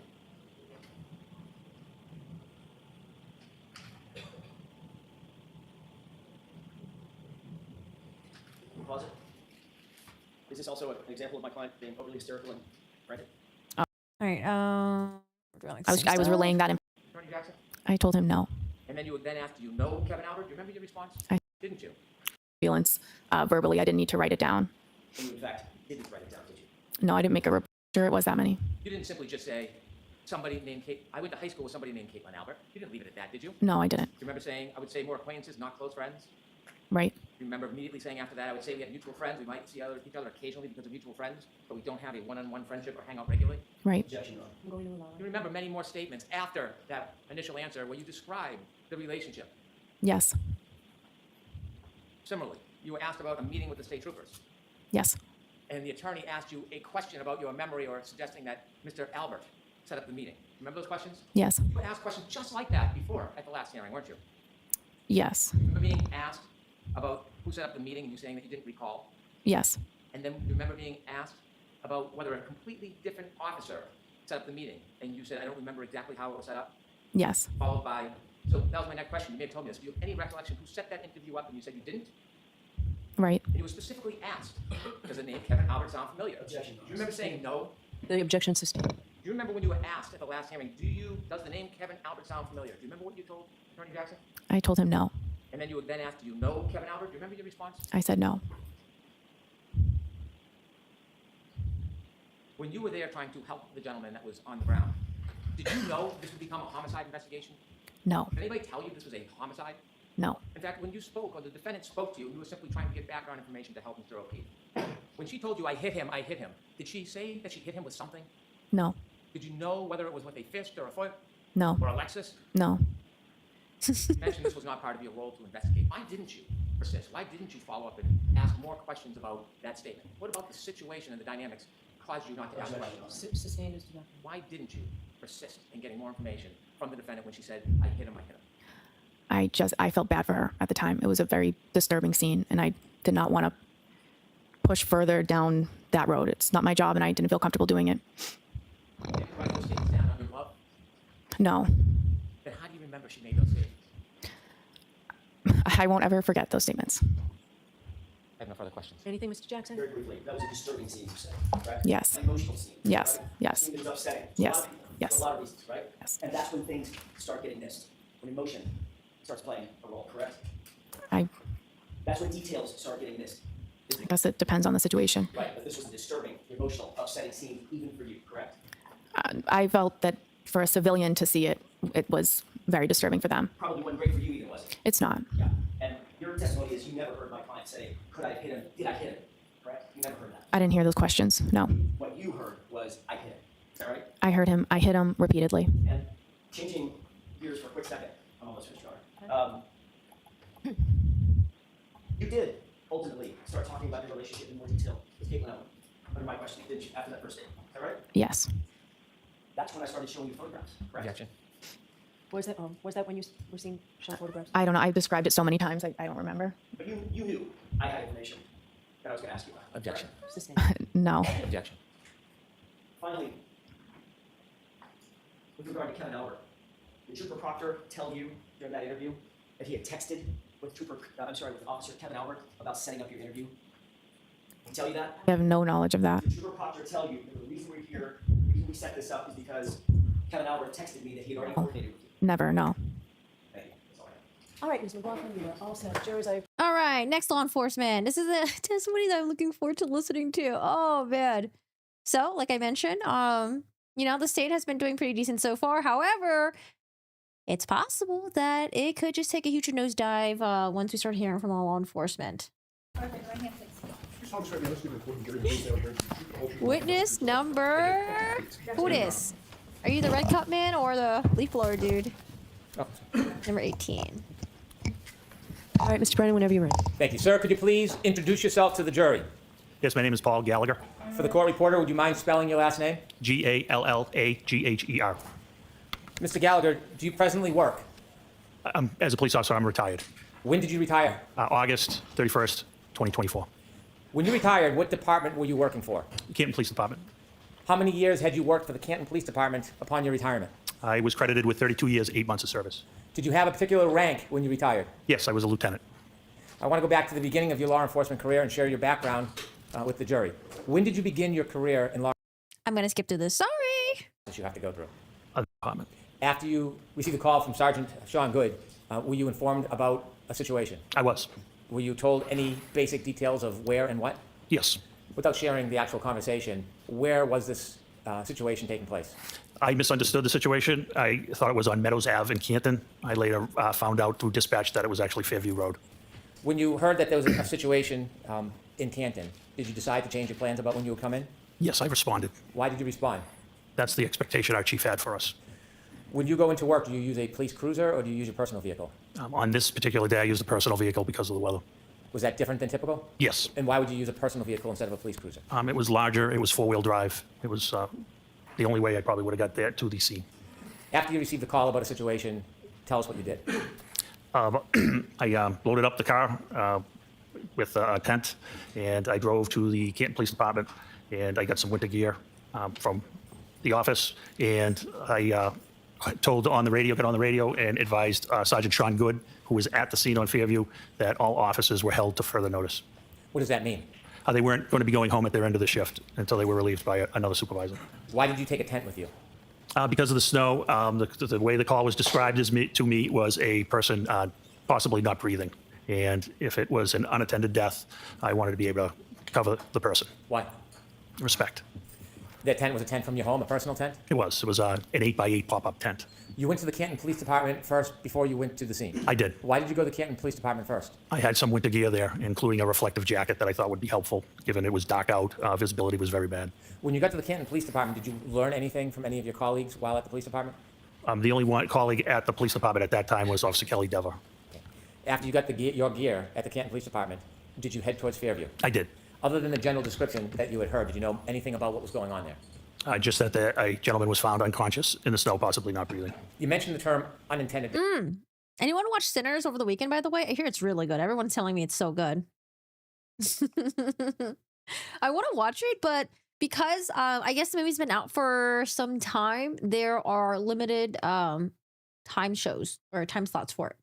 Boo! A lot of it's like later in the day too, which I don't know. I don't like watching movies in the later on the day or like at night. I fall asleep and get really sleepy. But I hear it's so good. Oh, also, I think we're almost done with Pitt, the TV show. Very intense, but I'm enjoying it. Death. What does that mean? An unattended death is a death where someone dies alone, and you don't know the reason. It doesn't mean there's foul play. In fact, 99% of the time, it's natural causes. Is there a process for the Canton Police Department when they learn of any death, unintended or not? Is there a process you need to follow? Yes, there is. And what is that process? That's to call the Norfolk County DA's office, their CPAC unit, Crime Prevention and Control. They have jurisdictions over deaths and unattended deaths. You mentioned a CPAC unit. What type of officers or law enforcement is the CPAC unit? It's manned by the Massachusetts State Police. Are you required by statute to contact CPAC or the Massachusetts State Police, even if it's an unintended death? Yes. Did you follow that process? Sergeant Lank followed that process. Is that one of the officers who worked under you? Yes, that is correct. Did you know if Sergeant Lank was at the scene when you were leaving Canton, or did you learn at some point when you got there whether Sergeant Lank was at Fairview? When I got there, I saw the black Toyota Tundra, which is operated by our detectives there, and then I saw him. When the Canton Police Department first contacted It's on your list. Which one? Sinners or Pitt or both? the Massachusetts State Police or the CPAC unit about the information, do you have an understanding whether or not the Massachusetts State Police were going to respond or not? They were not responding. So when you got to Fairview Road, were there any other law enforcement officers other than Canton police officers? No, there was not. When you appeared at Fairview Road or arrived, were you the superior officer on the scene? I was highest ranking officer. As you're pulling up to Fairview that morning, what's the first thing you see when you get there? As I pull up, I see the last of the fire apparatus pulling away. I get out of the vehicle. The first one I encountered was Sergeant Sean Good, who was the shift supervisor.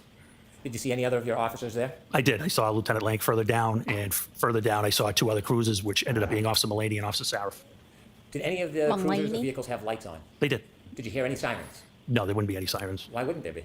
Sirens are used to move traffic. There was no traffic. It was a blizzard. There were no cars on the road. You might see an occasional plow. Did you ever learn? So third witness so far in trial number 2 that talked about not using their sirens. I think they had like the flashing lights on, but not like the blaring loud noises. Thank you so much, Nick C, for the 5. My baby parakeets, I think they love your voice. While everyone else is talking, they're quiet. When you start speaking, they start tweeting and head bobbing. Oh gosh. Hello, little baby parakeets. How are you doing today? Where do you keep them? My friend would have parakeets, and they would keep them in the kitchen, and they would keep multiplying. At some point, the kitchen was just like so loud. It was just like full of parakeets, just like chirp, chirp, chirping away. The general area where the person was found? Yes. At that time, did you know who the person was? I did. I knew him by name, yes. Did someone inform you of who the person was? Sergeant Sean Good did, yes. Okay. And who was the person that you learned was on the ground? John O'Keefe. Had you known John O'Keefe? I knew of John O'Keefe. I had never met John O'Keefe. When you first arrived at Fairview, was Mr. O'Keefe still on the ground? He was not. Was he at the scene? He was not. So when you got to the scene at Fairview, Mr. O'Keefe was already gone? Yes, he had been transported to the hospital. So did you ever firsthand see exactly where Mr. O'Keefe was lying when he was found? I did not. Did anybody point out to you the general area? Yes. Did you have a chance at that point to, well, obviously you didn't have a chance to examine or look at Mr. O'Keefe. Did you have a chance to look in the general area where you were told he was found? I did. Tell us a little bit more about the weather now that you're standing outside Fairview Road. What's the visibility like? What's the temperature like? What are the conditions like? So it was terrible. It was blizzard-like. The wind would blow in your face. It would change directions. The snow was an icy snow. In the wind, you had to actually talk loud to be heard. Somebody right next to you, and it was your typical New England blizzard, basically. At this point, did you have any position as you assessed the area whether this was a criminal investigation? When we had no crime at that time. When you were there, were you looking for anything? Yes, I was examining the scene. Okay. See you, taxi. Have a good night. Take care. At that point, did you have any reason to start a criminal investigation? Not at that time, no. When you learned that Mr. O'Keefe was found outside, did you go look at the particular area? Yes. Can you describe the area that was shown to you where Mr. O'Keefe was found? Sure. It was on the left side of the property of 34 Fairview. You could see where first responders and witnesses and police officers had walked up to the area. It was by a flagpole on the property line of number 32 Fairview. What was the lighting condition at that point in that area? It was dark. It was sun was coming up, but due to the weather and the cloud cover and the snow, Point. line of number 32 Fairview. You could see where first responders and witnesses and police officers had walked up to the area. It was by a flagpole on the property line of number 32 Fairview. What was the lighting condition at that point in that area? It was dark. It was sun was coming up, but due to the weather and the cloud cover and the snow, its visibility still was not great. Were the law enforcement vehicles providing any light for the area? No. How about the house? Was there any bright lights coming out of the house illuminating that area? I didn't see any lights, window lights on. There may have been an exterior, the door light at one or two houses. In addition to the law enforcement officers that were there, did you see any civilians when you got there? No, there were no civilians there. While you were outside looking at the area, did any civilians ever come out? No, not at all. Any civilians ever come out of 34 Fairview? No. How about next door, 32 Fairview? Yeah, I thought the next witness was going to testify would be the law enforcement that may have heard the I hit him statement, but maybe he's coming up next. Did you ever see any civilians come out of that address? Nobody ever came out of the house. Across the street, is there homes across the street from 34 Fairview? There is. Did you see anybody come out of either one of those houses? Did not see anybody come out of those houses. When you were outside and you were shown the area where you were told Mr. O'Keefe was found, did you try to do anything regarding that area to identify the area itself? I'm sorry, can you ask that again? Yes. The area where you were told Mr. O'Keefe was found, did you try to do anything around that area to identify the area? Well, it was marked out with crime scene tape at that time, and what I saw was pink blood, and it was in a circular pattern. Was the crime scene tape holding up at all? No, it was not. It was blowing wildly in the wind, and at one point, it was actually blowing in. It was triangular, and it was actually blowing into the crime scene. Was the tape helping at all? No, it was not. Was there any use of putting a tent up at that point? No, there wasn't, not due to the high winds. Did you learn whether any of the officers had, at any point before you got there, gone into Fairview Road? Yes. Who did you learn went into Fairview Road? Both Sergeant Good and Detective Sergeant Lake went into Fairview Road. Did you know how long they were inside for? I don't know. Did you know that? I did not. At that point, did you go and speak to anybody in any of the nearby homes? I did not. When you were at this scene and you saw what was happening in the weather, did you make a decision to do anything? Yes. What did you decide you were going to do? Since the state police were not responding, I decided to process the area where Mr. O'Keefe was found and try to find out why he had the medical episode he was having. If you understood this to be a medical episode, and at that point you didn't have any information it was a crime scene, why were you taking the time and effort to process the scene under these conditions? Because that's what we do. Even the hospital, there could be a reason that there's obviously a reason he's there. I think we had a duty and obligation to check around where he was found and see if there was any explanation to what caused his medical condition. Benjamin the best bird? No, what is that? I've never heard of that before. Did you focus on a particular area when you decided to look around? I did. What area were you going to look at? Where it was pointed out he was found and where the blood pattern was. Were you thinking about looking in any other areas around that? Not at that time. Why not? We didn't have any reason to. We only had the area where he was found. And at that point, did you have any idea what caused his injuries? We had none. At this point, when you were pointed or you're looking at the area where Mr. O'Keefe was found, was the area getting covered up at all? Yes, it was. With what? Snow. How quickly? Very quickly. I believe it was forecasted to come down to 1 to 2 inches an hour, if I recall. Did you have any idea how hard the ground was at that point? It was frozen. No, did you have any idea? It was frozen. I'll allow it. How deep was the snow covering that frozen ground? Approximately 4 inches at that time. When you wanted to look around the area, did you consider using a rake or a shovel? I did. And did you? I did not. Why didn't you use a shovel at that point? I was afraid I would miss something or possibly break something. What could you break with a shovel? Anything, glass or anything of that nature. What was your decision about how you would search that area? What did you want to see? I wanted to see anything that was possible, whether it was any type of weapon or any type of medical bottle or any reason that he could have come to where he was.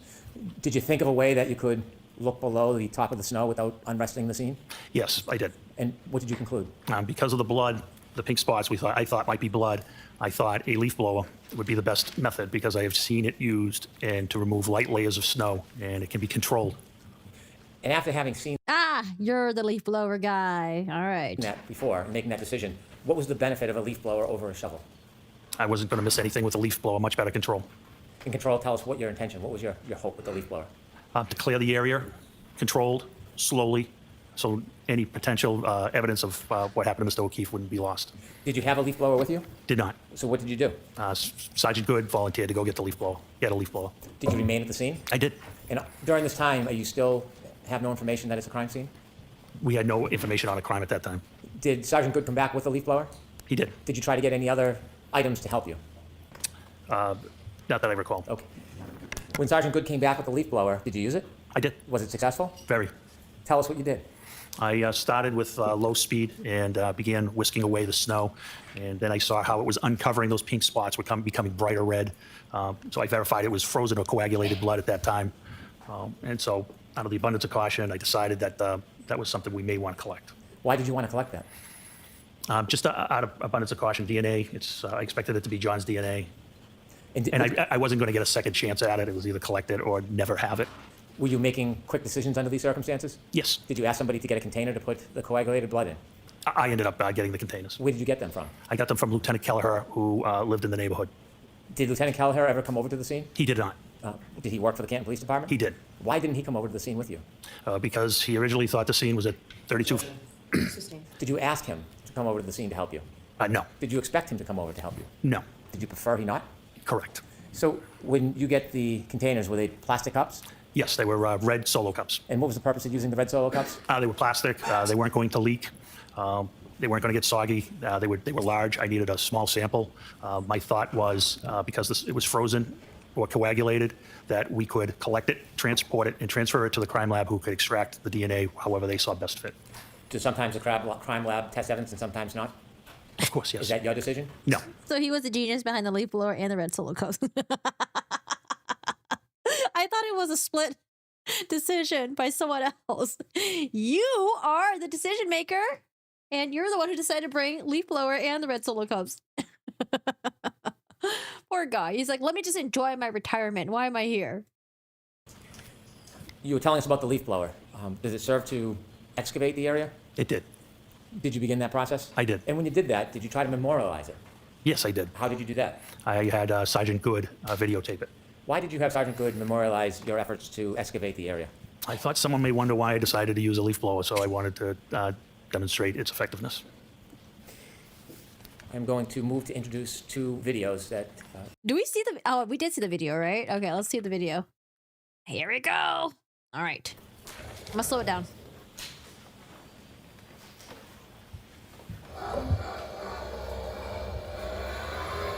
I think... Is that the flagpole? Yeah, that's a flagpole. Why does it look so skinny, though?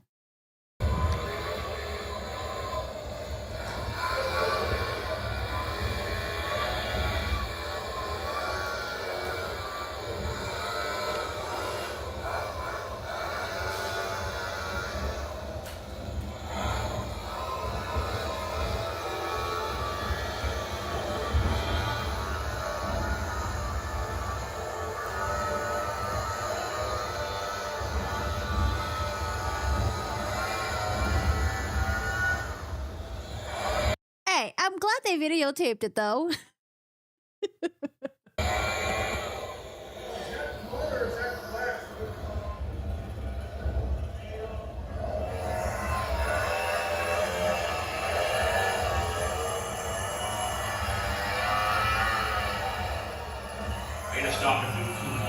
I mean, they seem to be kind of farther away from the curb. Could you, Ms. Gilman, stop at the end of the video so it's a still frame? That's good right there. Sir, who's the person holding the leaf blower? That is me. Did the leaf blower work as you had hoped? It was great. You see other footprints around that area. Correct. I stand by the leaf blower method. Oh, it was great. Do you know how those footprints got there? Some of them were from first responders. Some of them were for witnesses. The ones up top by the flagpole were for when the officers put out the crime scene tape. Did officers try to wrap the crime scene tape around the flagpole? Hey, if anyone plays like pickleball or like even tennis, having a leaf blower in your car is fucking amazing, okay?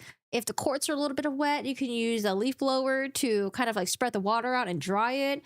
There's like dust or sand that you don't want to slide on, use a fucking leaf blower. If there's leaves, use a leaf blower.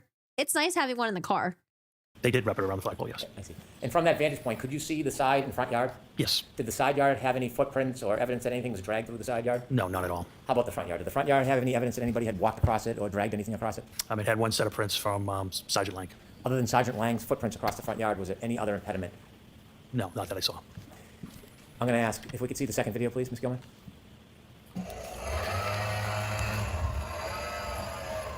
Could you stop there, please? You see the end of the leaf blower? I do. There's an object just below it at like 7 o'clock. Do you see that? I do. Did you discover something in that area? We did. What did you discover? It's a cocktail glass. Was it, did it have any damage to it? It did. Describe that for us. It was broken on the top. Could you continue the video, please, Ms. Gilman?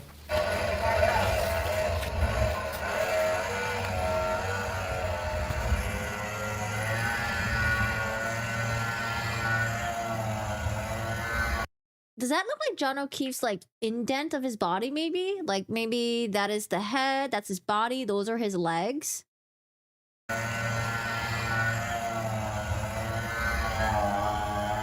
Or no? Am I just seeing shit? I don't know. Stop, please. There's some red spots. Is that what? Hey, Visenya, how are you doing today? We're at the leaf blower and the red solo cup arc now. You identified as coagulated blood? That is. Below some of those spots and to the left, there's an area that's not white. It's brownish. Do you know what that is? That's, I believe, just bare ground. If we could finish the video, please. Yeah, I don't know if that's the indent of his body or if it's like where they're leaf blowering.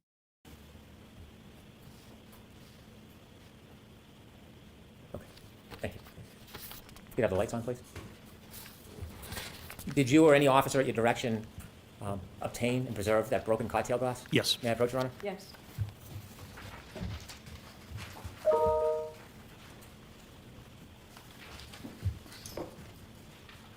Sorry, I'm showing you two photographs. The first photograph, do you recognize what's in that photograph? I do. What is it? It's a, after we exposed the broken, I exposed the broken glass. Is the broken glass depicted in that photograph? It is. Is that similar or substantially the same way it appeared to you that morning? That's exactly how it appeared, yes. Do you know if that photograph was taken as a still image of the video or not? I do not. Okay. Second photograph, can you take a look at that? That's a close-up of the cocktail glass. Of the same photo? It is, yes. I'd move these two photographs into evidence, please. Okay. Do you want to be 52 and 52A? Please, Your Honor. It's 52, 52A. Lieutenant, what was done with that cocktail glass? It was bagged and seized as evidence. Was it brought anywhere that morning? It was brought back to Canton Police Headquarters. What happens when it gets back to Canton Police Headquarters? It gets logged into evidence and it's assigned an evidence number. The officer types in a description of the item. In this case, it was a broken cocktail glass or broken glass. And once he hits the space bar, it automatically generates a property number for it. And I believe in this case, it was 22-18-PR, which means 22 is the year, 2022. 18 is how many pieces of evidence that the department as a whole had collected that year so far. And PR, I believe, means property room. Why is it assigned a particular number?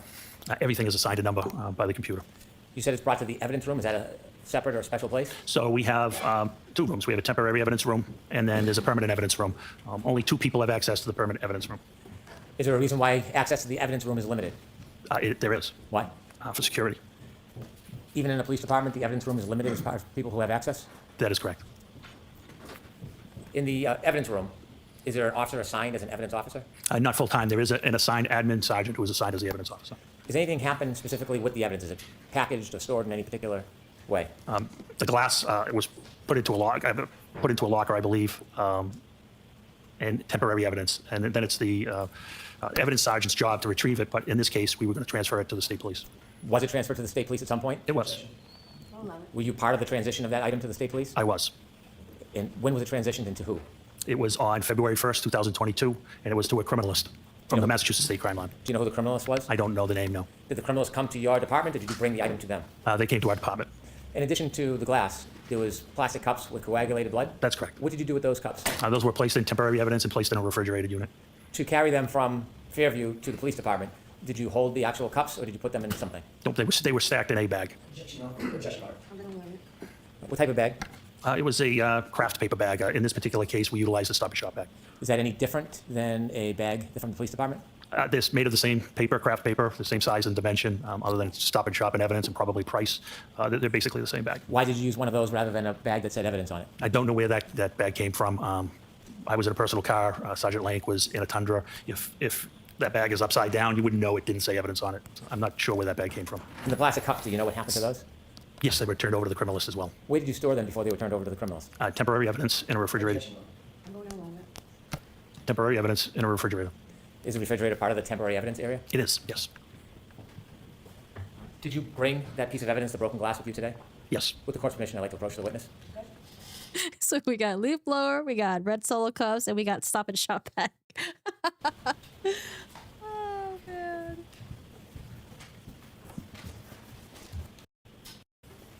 Tape on it, why? It's a secure and transfer of custody. Wait, what's in there?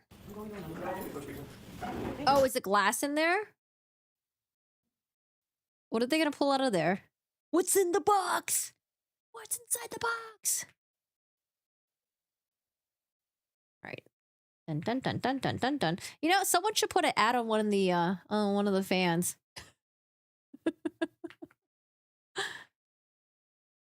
Okay, we're back. We're back. Lieutenant, before you open the box, were you one of the officers that discovered that broken glass? Yes. Did you personally bring the glass from Fairview to Canton? No. Do you know who did? Yes. Who? Did they ever say he had sustained any blood loss? I don't remember. Detective Sergeant Lank. Sergeant Lang? Yes. When you went back to the station, you said that the evidence was then put into an evidence locker. Did you place it in the evidence locker? I don't recall. And then inevitably, it was transitioned to somebody It says glass. from the forensic unit? That's correct. Were you personally there Canton shot glass? when it was taken from the evidence locker and given to the person from the forensic unit? Yes, that was me. Did you have a responsibility and role in that process, or were you a passive observer? I had an active role. I was the chain of custody. I was turning it over to the criminalist to the state police lab. After that glass was given to the criminalist, did you ever have possession of it again? Never. Did you ever package it or touch it again in any way? No, never. Did you ever process it in any way? No. Did you put it in that box and tape it up yourself? No. Okay, I'm gonna now ask you to open the box, please.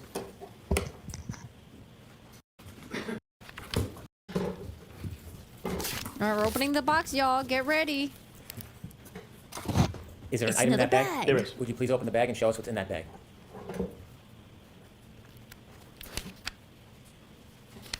Yeah, this might be the cocktail glass that John took from the bar.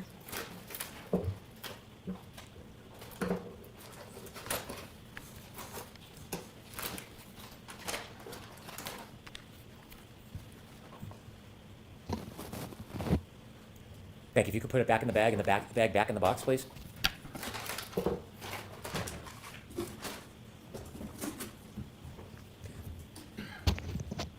Lieutenant Gallagher, does that appear to be the same item that you found in the area where John O'Keefe was at Fairview that morning? Yes, it does.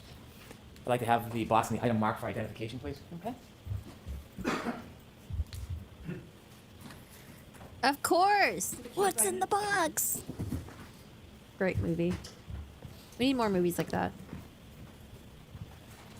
When you were looking around the area that was pointed out to you as where John O'Keefe was found, did you expand across the front lawn into the street during your search? No, we didn't, with the exception of uncovering the 6-foot asphalt berm. Did you say 6 foot or is it? Excuse me, 6-inch. What's a berm? It's it's basically a curbing, but it's made of asphalt. It's curved. You probably have seen it. It's asphalt. It's curved. It separates the street from property line. Why did you clear that piece? Wanted to see. We were trying to find out why John was having a medical issue, and we didn't know if he could have tripped over a curbing or what turned out to be an asphalt berm and possibly hit his head. After you made efforts to look in that area, did you return to the Canton Police Department? I did. About what time? It was shortly after 8 a.m. After you returned to the Canton Police Department, did you receive any information or have a reason to return back to Fairview? Yes. About what time? A little after 9 o'clock. Why did you go back to Fairview after 9 o'clock? Sergeant Lank got a phone call that Jen McCabe had more information. And where did you understand Mrs. McCabe was? At 34 Fairview. Did you go back to 34 Fairview? I did. Did you go with anybody? I went with Sergeant Lank. Did you travel together or separate? Together. When you got back to 34 Fairview, outside, what did you do? We parked in the driveway. We walked up, and next to the garage, there's a side door. I don't know if we rang the bell or knocked, but Brian Albert, the homeowner, answered the door. As you walked up to the door, did you have a chance to look around at the doors in the area in front of that side door? Yes. Did you see anything out of place? No. You've been a police officer at that point for a long time? Yes. Do you receive any training in observing areas or people? Always. What type of training? What are you told to look for when you're speaking to people? I've been BOSAR trained, which is behavioral observation, suspicious activity training, and you look for clues when you're speaking to people. Whether they cross their legs, cross their arms, there's certain behavioral characteristics. Hey, Sor. At this point, did you have any understanding that this would later be a crime scene? I did. Yes. What happened? Can How did you come to that conclusion? Oh, not at that time. Oh, not at that time. No, Okay. not at that time. When you went into the house, what part of the house did you go into? I went into the room. It's adjacent to the kitchen, and I stood there with Brian Albert. Can you describe what kind of room that would be? Yeah, it was just a typical family room type room. It was not large. It was between the garage and the kitchen. You met with Brian Albert? Brian Albert answered the door and let us into the house. Did you understand what his relationship was to that house? He was the homeowner. Did Sergeant Lank walk in with you? He did. Did he stay in that living area? No, he went to the kitchen area and sat down with Jen McCabe. Could you see the kitchen area from where you were? I could see a portion of the kitchen area. Did you see anybody else in the kitchen area with Mrs. McCabe and Sergeant Lank? There were people in the kitchen area. There was nobody with Sergeant Lank or Miss McCabe. Could you hear their conversation? No. Were you trying to listen? No. Were you speaking to Mr. Albert? I was. Did you take the time to make observations of him? I'll allow it. Did you take the time to make observations of him? Yes. Did you speak to him? Yes. Did he speak to you? Yes. Was there anything about his mannerisms or affect that caused you any concern? No, it was just a social conversation. There was nothing of concern at all. Was there anything about it that caused you to hone in or be concerned? No. I'll allow that. No. Did you get a chance to look around that living area at the Sure. items? I didn't look around, just with my eyes. Did you get to see that area? I did. Did you see anything broken or looked out of place? No, nothing. Anything that caused you any type of concern? Nothing. When you looked towards the kitchen, did you see anything that Moondog, hello. Thanks so much for the resub for 26 months. How are you? Hello, hello. Thank you so much for your support. How was your weekend? looked different or suspicious in any way? Angie says, "What we aren't trained for is looking for women shouting, 'I hit him, I hit him, I hit him' at the scene." Da, da, da, da, da. Nothing. Was the interaction, did it cause you any alarm or concerns? No. After Sergeant Lank had an opportunity to speak to Mrs. McCabe and you spoke to Brian Albert, what did you do next? We left. Where did you go? We went back to the police department and were informed that the state police were going to respond to the hospital and that we didn't need to respond to the hospital. When you heard that the state police was then going to get involved in the investigation, what does Canton do when the state police takes over an investigation? Well, it was based off of a conversation I had with my chief in the detective sergeant's office. Was there a decision about Canton's involvement in the ongoing investigation? There was. What was that decision? That we should recuse ourselves from any further investigative interviews. And why was that? Because our best detective, his name was Kevin Albert, and he was the brother of the homeowner, and I didn't want any potential bias, whether unconscious or subjective, to be perceived by the O'Keefe's, by the O'Keefe family. So when the state police got involved, So who steps in and said, "Aha, Trooper Proctor"? you had the conversation with the chief. Was that the end of your efforts towards this? It was the end of our efforts until I helped facilitate during the search warrant on February 1st. And so at some point, was the defendant's Lexus brought to the Canton Police Department? It was. Was it put in a particular area at the Canton Police Department? It was. What area? The Sally Port. What's a Sally Port? Sally Port is where, when we have an arrest, we bring our prisoners in. It's basically a extra large garage. It has 4 doors, they're numbered 1, 2, 3, and 4. We typically go in door 4 and pull towards door 3. Door 4 is lowered, and then prisoners are walked into the booking area, which is also secure. The exterior doors to the Sally Port can only be opened by the dispatch counsel. When crime scene services came to look at the car, was that the same day, the 29th, or later time? No, it was February 1st. Did the Lexus remain in the Sally Port area from the 29th until February 1st? Yes. When representatives from the crime lab, from the Massachusetts State Police came on February 1st, who provided them access to the Lexus? I was one of the people there that was there. I don't know if I provided them direct access, but I certainly would have. And I assisted them if they needed things. That's when the chain of custody, the exchange of custody for the blood samples and the glass occurred as well. And during their processing of the Lexus, were you there for parts of it? I was in and out, yes, but I did not partake. Thank you very much. Oh, cross-examination today? Oh, this is going to be so crazy.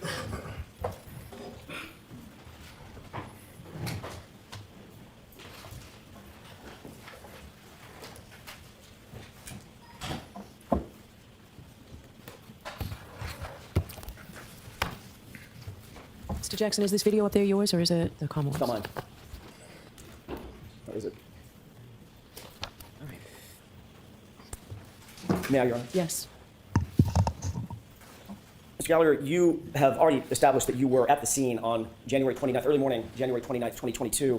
We've seen the video of the leaf blower, correct? That is correct. So you were integral to at least an initial search of the scene, which recovered the drinking glass that you've shown us, as well as some of the blood byproduct that you talked about. That's correct, yes. Okay. You were the ranking person on scene. You've already described that. Yes, that is correct. There were also several other officers from Canton PD who were there with you. Yes, there was 4 other officers, Can yes. you name those other officers? Yeah, Detective Sergeant Lank, L-A-N-K, Detective Sergeant Good, G-O-O-D-E, Officer Mullaney, M-U-L-L-A-N-E-Y, and Officer Saraf, S-A-R-A-F. Okay. When you initially, let me back up and ask a different question. Given the fact that you were the ranking officer, the way that it works in a police department is everybody sort of reports up the chain. See, how much time do we have? Okay, good amount of time. I'm gonna use the restroom really quick. Guys, get up, stretch, use the bathroom. Don't get a UTI. Hi, Sarah. How are you doing today? Hello. Iron Man, Punisher, Widow. Oh, all the DPS. Okay. The first game I was like, damn, I should have been playing this sooner. It's so fun. The heroes, all the different skills. I don't know. I can't go back to playing Overwatch. I just can't. I don't. Overwatch has been uninstalled. All right, y'all. I'm gonna get up and stretch and use the bathroom really quick. I'll be right back.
All right.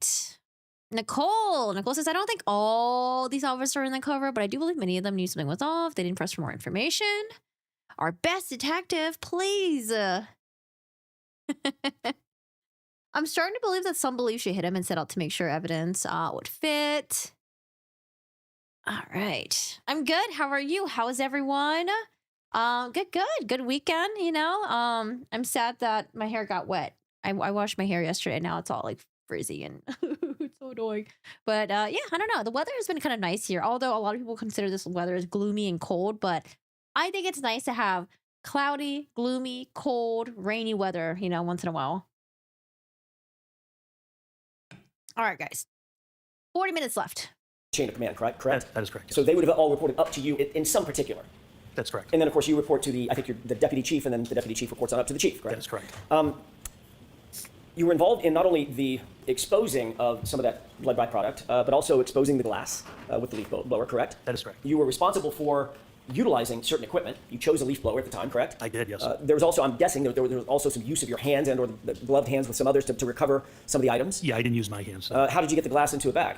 That was Detective Sergeant Lank. Somebody had to pick it up, right? Correct. That's what I mean. The use of hands to manipulate some of the evidence, correct? Yeah, I apologize. I didn't understand that question. That's okay. I thought you were speaking about me. Probably my fault, not yours. No, that's okay. There was also some plastic cups that we've talked about. We'll talk more about those in a second. Those were utilized as well, correct? They were, yes. And you were responsible for the use of those as well.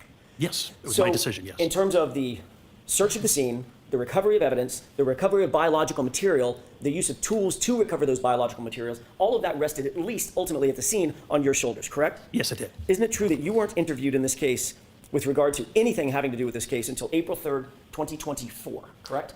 Yes, we can call it an interview. It's when I met with the prosecutor, yes. And that was about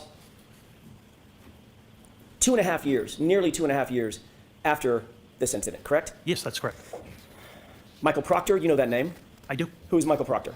He was one of the troopers assigned to investigate the case. As a matter of fact, he was the lead investigator for the case, correct? I don't know if he was lead or trooper mechanic. I don't know. As you sit here, you don't know that Michael Proctor was the lead case agent for... I know he was one of them, yes. Okay.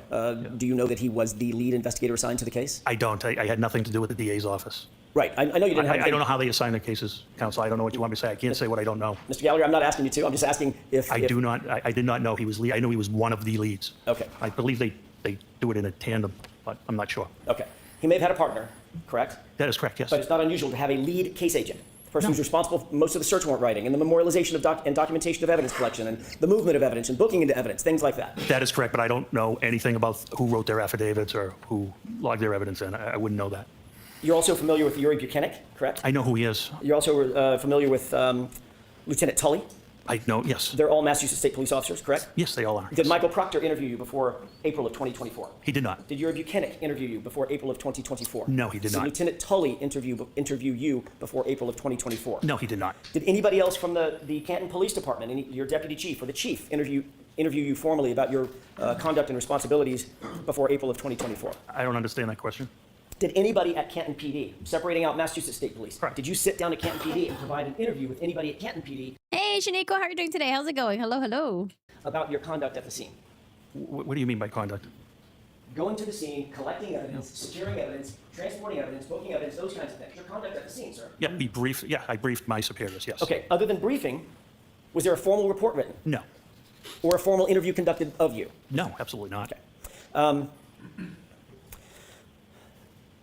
Tell us when you wrote your report about what happened at the scene, memorializing what you did at the scene. I didn't. You didn't write a report? About the scene that day at the scene? Correct, about this I investigation. only did the metadata report. I did not write a report at the scene. You never, in fact, the fact is you never wrote any report about what happened at the scene, correct? Correct. You didn't memorialize that in any formal way on Canton PD letterhead to describe what you did and how you did it at the scene. No. Normally, when you report to a scene as a first responder, you would be expected to write a report about that, whatever that conduct is. I'm not the supervisor, no. What if you're the ranking person at a scene that ultimately turns into a homicide scene? Well, we don't know it's a homicide scene at this time. We don't even know there's a crime committed at this time. My Understood. responsibilities are to make sure reports are written, not to necessarily write the reports myself. I'm the supervisor. It's Although- my job to make sure reports are written, evidence is logged, those types of things. Under ordinary circumstances, you would respond to a scene as a supervisor, and you would oversee what other people are doing, what your That's subordinate- correct. Can I finish? Sure. I don't want to talk over each I other. apologize.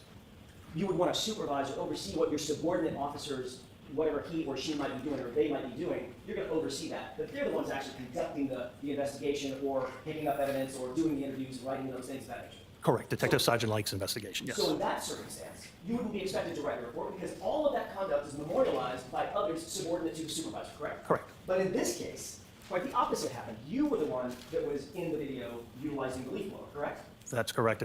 You were the one that actually exposed the drinking glass, correct? Correct, yes. You noted the drinking glass and actually called somebody else over to take a look at it, correct? That's correct. You directed someone, Sergeant Lake, to pick up the drinking glass and recover it as a potential piece of evidence, That is correct. You noted the blood or the coagulation of blood in and around that area, correct? That is correct. You noted where you believe the drinking glass was, in other words, what location, if if there were grid coordinates, where it would be, correct? Correct. And you instructed others to transport that important evidence back to Canton PD to have it booked, correct? That is correct. You also secured the plastic containers in which to recover the blood. That is right? correct. You also directed someone to get a bag to put the plastic containers in and ultimately transport it, correct? That is correct. So you would agree with me, Mr. Gallagher, that in this circumstance, you were the centerpiece of the recovery of evidence in the investigation as it was at that time in that limited context. You were the centerpiece of what was happening at the scene, correct? And I made sure it was documented by Detective Sergeant Lang. But you didn't find it important enough to write a report yourself. I think that's poor misrepresentation. There's a person fighting for their life. It was very important. When you were there at the scene at, what time was it, by the way? I got there shortly after 7. Okay, you knew that that person who was fighting for his life had already been transported and was in good care, as best care we can provide at Good Samaritan Hospital, correct? That is correct. So certainly you're not excusing away the idea that you didn't memorialize your conduct because you were too busy fighting for someone's life. That's not what you're saying. No, definitely not what Okay. I'm saying.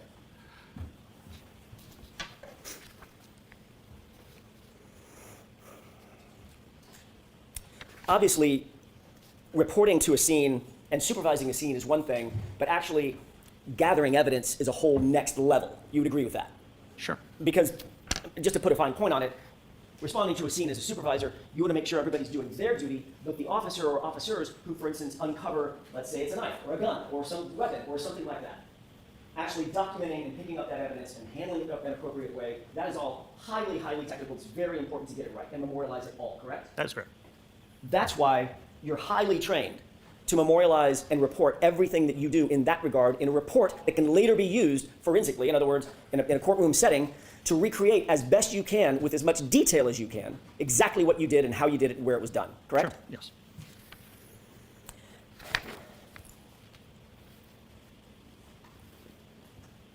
Officer Lank wrote a report in this case. Sure.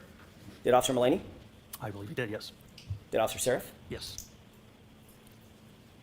Did Officer Good? Sergeant Yes. Good? Yes. But you did not. I did not. Who was the first officer to find any potential physical evidence at the scene, be it blood or glass? I can't answer that. It was not me. I was not the first thing that was spotted was the pink spotting, not the glass. Okay. Who was the first person to see the glass? I think it was myself. Hey Vaughn, how are you doing today? How's it going? How's the recovery, by the way? How are you? Didn't write a report either. Treat everything as a homicide until it's not, sir. As I uncovered it with the leaf blower. One of the important things that we've talked about, Mr. Gallagher, is documenting the details of evidence recovery, not just the fact that something was recovered, correct? That's correct. So you'd want to know what time of day it was recovered, correct? Sure. You'd want to know who was there and who was around when it was recovered, correct? Yes. You'd want to know what the item is, the condition of the item, right? Yes. You'd also want to know exactly where it's recovered, correct? Yes. In other words, as best you can to pinpoint the exact location where an item was found. That could play a huge role in any investigation, be it criminal or otherwise. It could. It could. Did you diagram or draw a diagram back at Canton PD or I did out not. at the scene? No. About where that glass was found? No, I did no reports or diagrams. Did you diagram exactly where you recovered the blood spots that you did recover? No. Did you at least, if you didn't write a report, did you at least take notes on a pad about what you were doing? The conditions weren't, it was pretty hard to take notes at that time, but I did not take notes, no.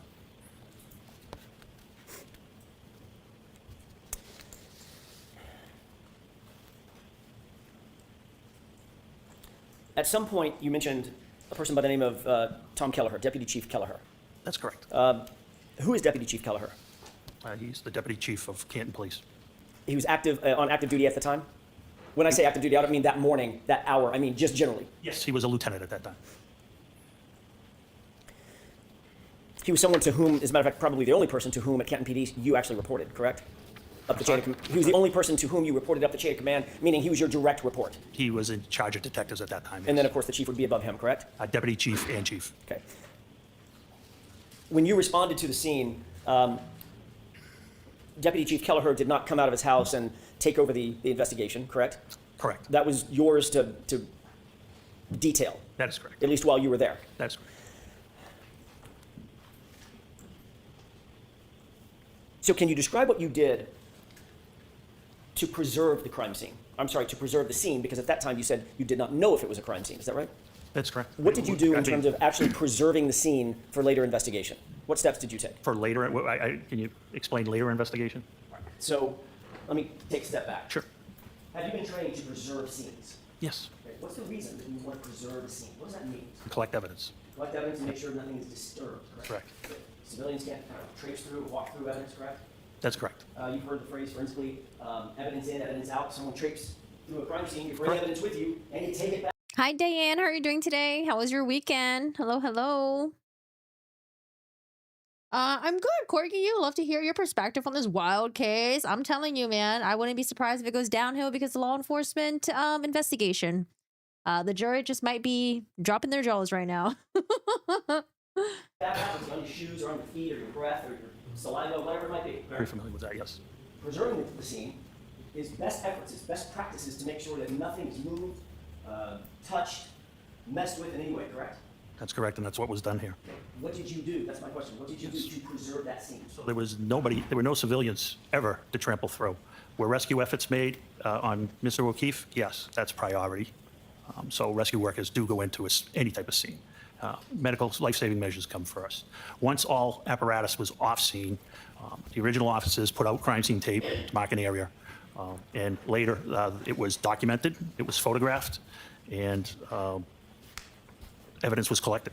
And it was searched by you, at least initially with the leaf blower. Correct. Okay. So you were interested in the area that, by the way, I want to clear this up, make sure I'm not mistaken. You described for Mr. Brennan basically where Mr. O'Keefe's body was, correct? Yes, yes, You never saw his body in situ. You never saw his body in place. that is correct.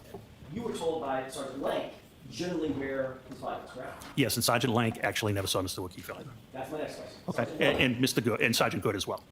Hold on, give me a second. I need to go grab something real quick.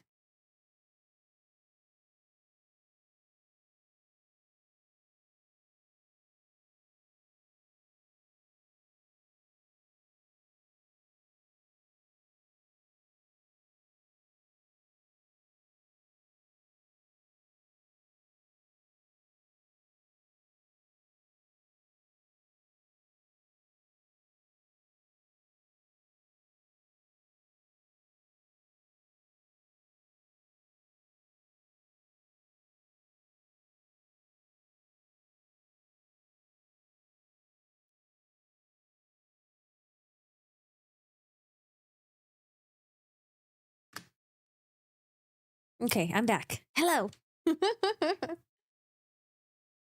Oh, I heard the new Marvel's movie is good. Thunderbolts or something? Thunder something? Thunderbolts? I want to watch it. Has anyone seen it yet? I just want to watch it because Florence Pugh is in it. Hi, Dino. Oh, wait, no, Dino was here earlier. Are you saying hi to someone in the chat? Okay, Mr. Jackson. Right. Sergeant Lank never saw John O'Keefe actually in place, correct? That is correct. So you're receiving information from Sergeant Lank that he did not have personal knowledge of, and then you're providing that information later to crime scene investigators who are trying to establish a diagram or some sort of a chart about where that evidence was, where the drinking glass was, where his body was, correct? No, I never spoke to anybody in that manner about that. Didn't you ultimately go out to the scene along with others at Massachusetts State Police when they had a drone overhead? No, you're mistaken. I can clarify it for you if you wish. Sure. So on February 1st, after the execution of the warrant, they wanted to go down to the scene. It was Trooper Proctor and somebody from the CARS team, I'm not sure of the name. Once they got down there, I did show them where I was shown John O'Keefe was. They did want to put up a drone, but they could not do it because they were too close to Norwood Airport and because of FAA regulations. Okay. And that was the last of my involvement with that. I hope that clarifies things for you. Forget the drone. I'm interested in the first part, which was you accompanied Trooper Proctor to the scene, correct? Correct. There were other members of CARS, C-A-R-S. I think there was one. Crash accident reconstruction section, I'm assuming. Okay, so it's a forensic, a member of MSP who does forensic diagrams, correct? I would say. I don't know if they do diagrams. I don't know what they do. Or reconstruction of some sort. Sure, reconstruction of some sort. So you were there to help provide information about where Mr. O'Keefe's body was found, correct? And be a Canton police officer present in case any neighbors had come out. So you were there to help provide information about, or at least you did provide information to them about where Mr. O'Keefe's body was found. Oh, sure, yes. Except you didn't see Mr. O'Keefe's body, did you? No, I did not. So that was a guess on your part. It wasn't. It was what I was shown. It's the information I had. Yeah, it was the information you were told by Sergeant Lang, correct? Yes, Who also didn't see John O'Keefe in place on the ground at 34 Fairview, correct? that is correct, yes. So his would be a guess also, correct? Well, we're going backwards, so he was told by Sergeant Good and et cetera. So it was information passed along, which is what police officers do. Right. But the police officer that was out there at the scene, who was helping the reconstructionist establish the formal report, and the CARS report, was an officer who not only didn't see where John O'Keefe's body was, you got information about where John's body was from someone who didn't see it either. Correct? Can we at least agree on No, that? you have to go back to the beginning. I didn't understand the beginning of that question. Sure, It's very I'll try it long. again. The point is, Mr. Gallagher, you happen to be tapped as the person who is going to assist the CARS folks, the MSP, in creating their CARS, No. ultimately their CARS report. No. Oh yeah, I haven't finished Cobra Kai yet. And I need to get into it. I'll go see it sometime this week, maybe. Yeah, there's more showing times for Thunder. What is it? Thundercats? Thunder, whatever. Thunderbolts. There's more showing for that than Sinners. So I think I want to prioritize Sinners and then watch the Marvel shit afterwards. Thundercats, ho! Isn't it true that you accompanied Trooper Proctor and members of the CARS unit to document Fairview Road and the scene of the incident? Yeah, I thought I explained it could not be done. Okay. So I'm not I wasn't. asking- I only went to show them where Mr. O'Keefe was, and in case any neighbors came out. I wasn't there to assist in any documentation at all. You were there. You know who Brian Tully is. I do. Have you reviewed Brian Tully's report? I have not. You showed me one section of it. Is it true that what you actually Yes, I watched the first 2 episodes of Black Mirror. I don't know. They're all right. Like, they were entertaining. I like Black Mirror episodes and stuff like that. It's like right up my alley. But compared to the season before that, the season before that, the season before that, it was just like, it was all right. It was all right. actually told Brian Tully was that you went with Trooper Proctor, and you're already shaking your head now. I didn't finish the question. No. I got that part wrong. You accompanied Trooper Proctor? No, what's wrong is I was interviewed by Lieutenant Tully. That was a meeting I had with Prosecutor Lally. Okay. Trooper Tully was present. Trooper Tully never asked me any question. I don't recall Trooper Tully ever asking me a question, sir. So let me be a little bit more defined. So in Trooper Tully's report, where he reports what you said, you were actually talking to Adam Lally, my colleague sitting up in front. Correct. Okay. So now we got that cleared up. Let me ask you again. Did you say in front of Trooper Tully that you accompanied Trooper Proctor and members of the CARS unit to document Fairview Road? Meaning they were documenting Fairview Road. It's not clear. The report's not clear. They were going to document Fairview Road, not me. So you just said something that I want to follow up on. Okay. The report's not clear, correct? That's correct. So that's an inaccurate report. I wouldn't call it inaccurate at all. I'm just saying you're misinterpreting the wording. I see. And I'm misinterpreting it even though I just read it directly from the report? Yeah, sometimes sentences have different meanings. Yes, you are. Okay. The reality is you did end up going to the scene, correct? I did. And you accompanied, I don't want to use a word that you'll challenge, you went with Trooper Proctor, correct? I took my cruiser to 34 Fairview, yes. You were there at the same time Trooper Proctor was? Yes. And you were aware that the CARS team was there so that they could document the scene, correct? I don't know what the purpose of the drone was. I'm not familiar with that section. I thought I answered that question. I'm not familiar with what they do. But you do believe that, as you sit here, you were there, we weren't. You do Right. believe that that's the reason that they were there was to document the scene. Put up a drone. Okay. I don't know what you mean by document. I don't know if it was to photograph, I guess, which if you mean by document photograph, I guess it could, I would agree. If it means take measurements, I wouldn't know. Okay. Did you tell any of the members of the CARS team where you believed John's body was? I believe it was Trooper Proctor, but I believe he was there, yes. Trooper Proctor obviously was not there when John's body was there either, correct? That is correct. What? Diane, you too? You had your ACL recovery surgery last June with intense physical therapy. I skied in December. The first bit really sucks, so I hope you take care of your mental health in this period. Oh my goodness. What happened? Hello, splendiferous dragon. How are you doing today? How was your weekend? Yeah, common people had Rashida Jones and then the fucking guy from Bridesmaids. The police dude. Correct, So yes. he would have gotten that information. From you. That is correct. So now that's 3 people. It's probably more, quite honestly, yeah. Well, I'm just talking about Yeah. this report. Correct. The CARS report. That's 3 people in line. None of them saw John's body, John O'Keefe's body, as it lay in the lawn with Mr. Crow. That is correct, yes. And there's no photographs Of of Mr. O'Keefe. Oh, no. At the location. No, we wouldn't, nobody would photograph somebody undergoing life-saving measures. Wouldn't be appropriate. There's no video, specifically. They wouldn't take video of somebody undergoing there's life-saving measurements There's no either. body cam. We don't have body cameras. There's no dash cam that shows it. Well, dash cameras would be on the road. Mr. O'Keefe was approximately 8 to 10 feet off the road. Well, hang on a second. You're not sure where Mr. O'Keefe was because you never saw him. That's why I used a range, yes. Right. So you don't I know where the blood was. I know where the glass was. Right. If you don't know if he was 7 to 9 feet off. if he That's was correct. 4 to 12 feet off. You can't say. And he's I could, only approximately. You are correct, yes. You did meet with Officer Seraph. You met with all the officers when you arrived at the scene, correct? Yes. And Officer Seraph had been there from the beginning of the morning. Yes. I will say though, I feel like he's doing decent in cross-examination and even in direct as well because of how confident his voice is. Yes, I used a leaf blower. Yeah, I really thought it was great. Yes, I used red Solo cups. You know, at the time I thought it was great. Like the confidence is just coming through.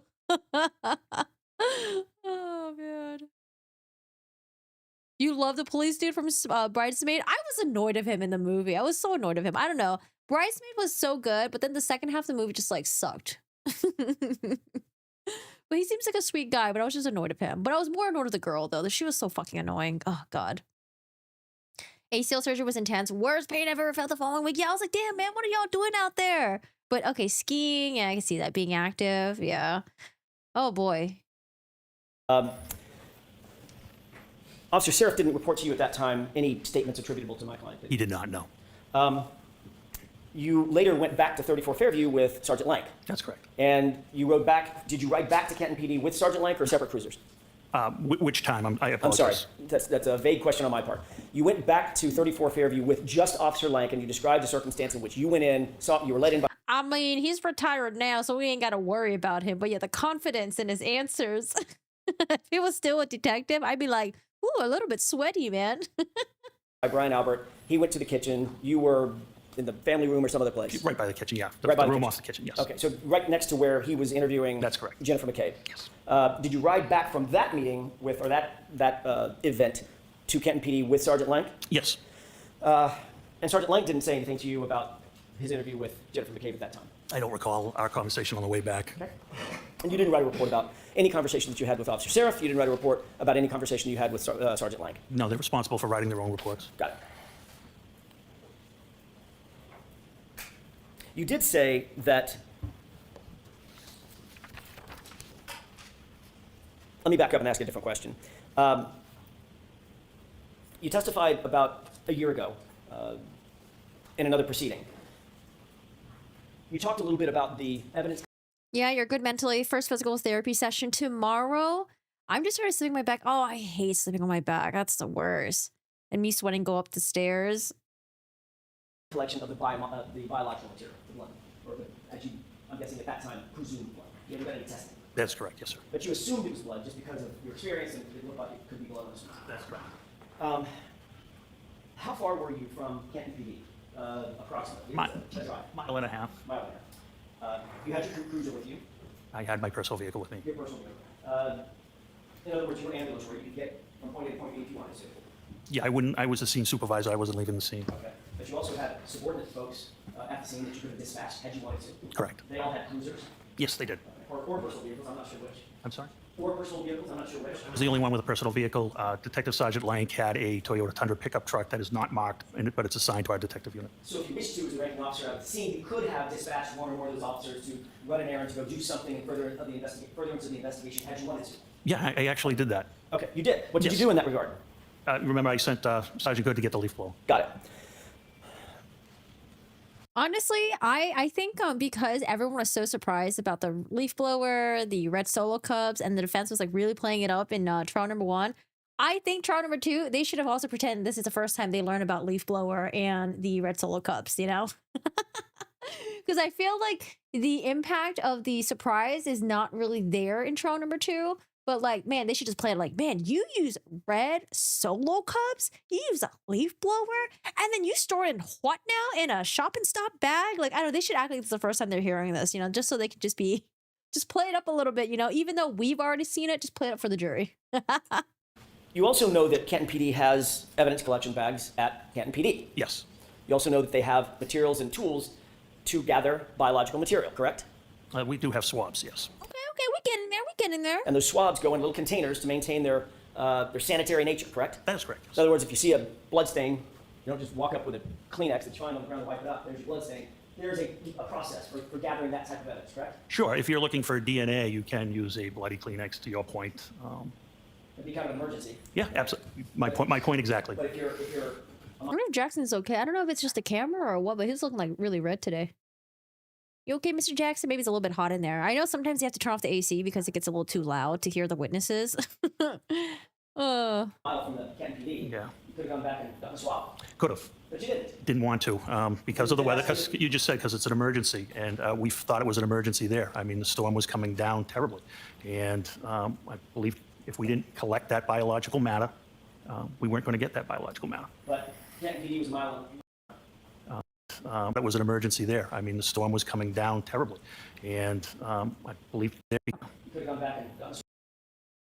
Mr. Jackson.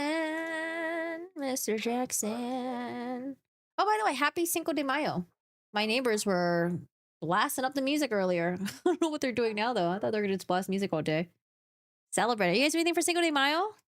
Swab. could have. But you didn't. I'm not sure. So let's call it 12, 15 minutes. You certainly could have gone, but if you wanted to, you could have dispatched one of your officers to go back and get swabs and properly collect the blood material. Sure. And I believed 15 minutes would have made a difference. And what you did instead is, well, 15 minutes would have made a difference, but you asked Sergeant Good to drive to his house and get a leaf blower. Yes, and while he was doing that, we were documenting the scene with photographs You could have documented the scene with photographs even if you went back and get a swab.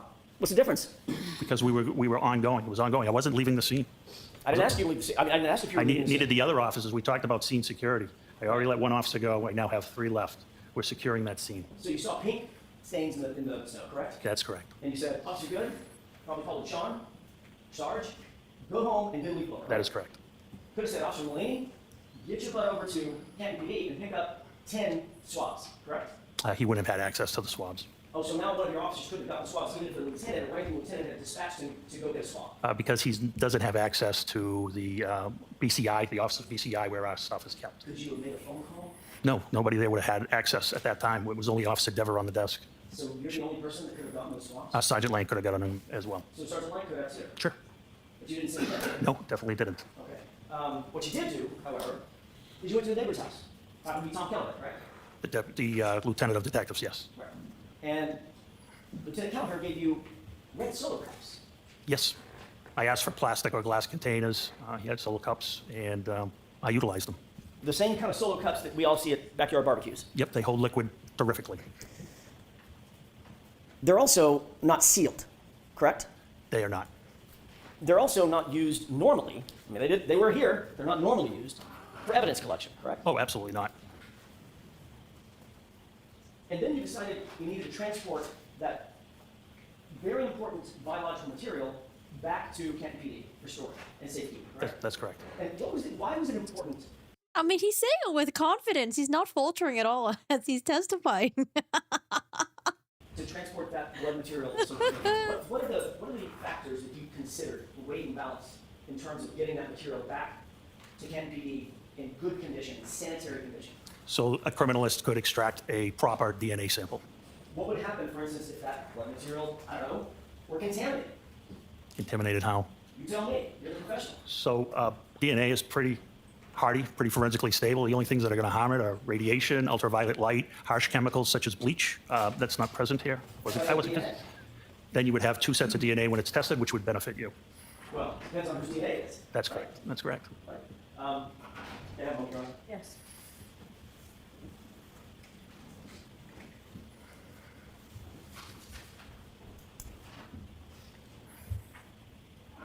While you were, I'm going to stay on this for a second.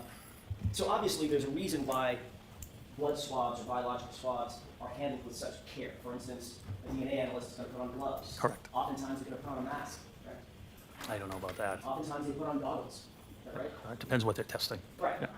But in order to go out and collect something, you'll see CSI, crime scene investigators, in full body suits when you Sure. walk into a crime scene. Yeah, you can. Because you don't want to contaminate the scene with your own hair off your arm or an eyelash falling into a blood stain, correct? That is correct. Right. So there are protocols. I mean, you said just a second ago, Mr. Gallagher, well, it's DNA. Unless somebody pours bleach in it, you're pretty much golden, right? That's not quite the fact. And that's not quite what I said. No, it's not quite what you said. You were suggesting that it's hardy enough that it doesn't really matter No. if it's contaminated or not. if there's multiple people's DNA, it just benefits everybody. No, he simply asked what you meant by contamination. Okay. So it could be contaminated with debris, is that right? Sure, it can. It could be contaminated with other people's DNA, is that right? It can. It could be contaminated with foreign items, foreign either aerosols or somebody's spill it in your coffee, correct? Sure. No, Contaminated with 1,000 things. hypothetically. Right. They, Of course, these solo cups didn't have lids on them, right? they did not. They were open. Yes. You didn't photograph where you picked up the samples. No. You didn't document where you picked up the samples. No. So if the samples were in how many solo cups were there? 6. 6 solo cups. We don't know as we sit here where each of those solo cups' contents came from specifically, do we? Specifically, no. Okay. Then those solo cups with no lids were placed into a bag, right? That's correct. You said on direct examination that this was a brown paper bag, right? It is. Stop and Shop, I believe. And you said that Stop and Shop bag is, other than having the words Stop and Shop on it versus evidence on it, basically the one and the same thing. Same dimensions, made out of the same materials, yes. Right. But with an evidence bag, you know exactly where it came from and who's handling it. Not necessarily. It comes from the manufacturer, Sure. whose job it is to secure those bags so that they are not mishandled, so they can have some sort of bona fides that they're clean and ready to accept evidence. In, say, for instance, I don't know, the investigation of a homicide of a police officer. Okay. Important stuff, right? We're not at a homicide of a police officer at this point. I'm just talking about evidence bags in general. Evidence bags in general. In other words, I'm trying to think of some of the most important investigations around. The manufacturers of those evidence bags manufacture them and send them in a way so that their bona fides, the provenance of those bags, is maintained, correct, and protected. That's the way they ship them, yes. Right. And Kenton PD pays extra money for those bags for that very purpose. I'm sure they do, yes. You mentioned almost tongue in cheek, look, except for the price, Yeah. they're probably pretty close. Yes. There's a reason that there's a price difference, right? What would the reason? What's the reason? Well, it's not the shop, I can go pay 10 cents Yeah. for that bag, because I don't really give a hoot where it's been or who's handling it. Right? It's got my milk and my eggs in it, really don't care. Yeah, I don't know. I don't know how they price it because of how they package it. I don't have any knowledge of Well, that. the other one that mentioned the price. Oh, no, no, no. Yeah, I agree with you on that. I'm sorry, we're speaking over each other. Okay. I apologize. I'm sorry, Mr. Downer, you gotta wait for me. Yep.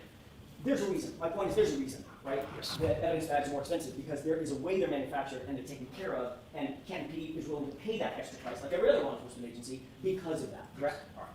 So they're not quite the same, are they? No.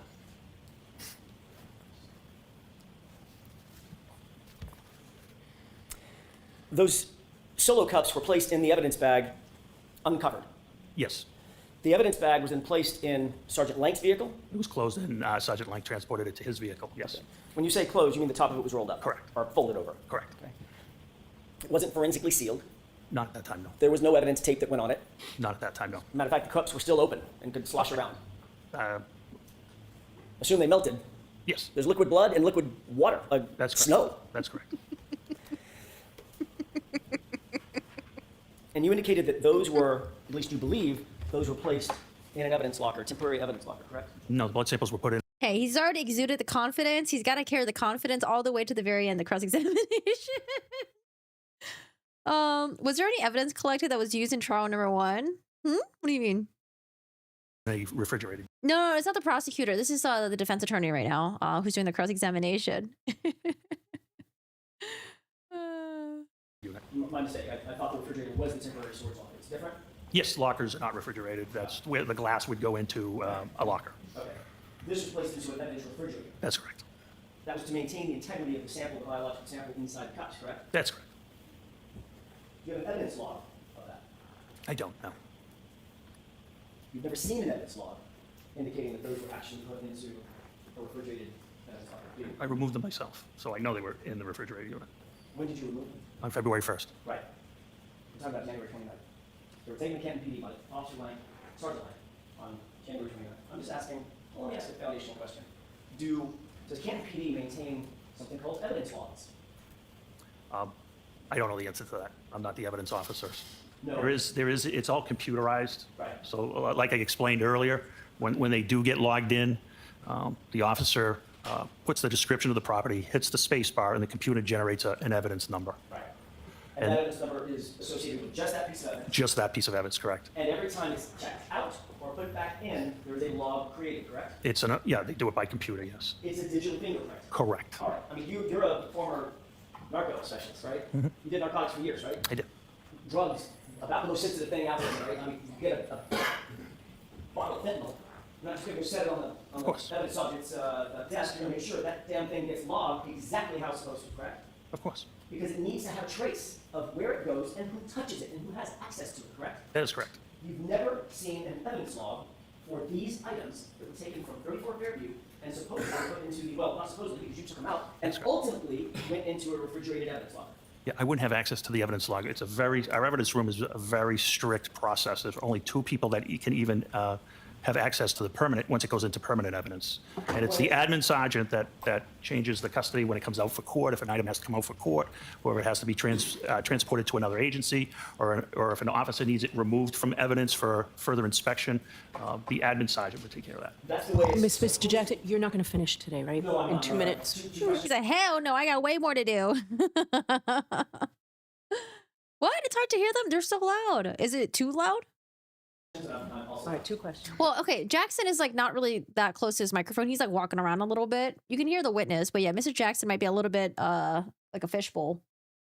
That's the way it's supposed to work, correct? Yes. But you've never, as you sit here, you've never seen an evidence log determining where that blood went and who was handling it between January 29th and February 1st. I have never seen an evidence log. That's all I have, at least at this time. All right, I'm gonna see you tomorrow, sir. Why are we going? I thought we're doing full days. What is this? It's not full days. I think they dismissed the jury, or they ended the trial today at like 4 o'clock. Are we not going to 5 o'clock? have you come back tomorrow morning. The jury files, I can file right now. Thank you. So, jurors, that's it for today. The same for cautions. Please do not discuss this case with anyone. Don't do any. She said 4 days. Well, I mean, it's better for me. I like it that they, have these weird half days and early release days and all that shit.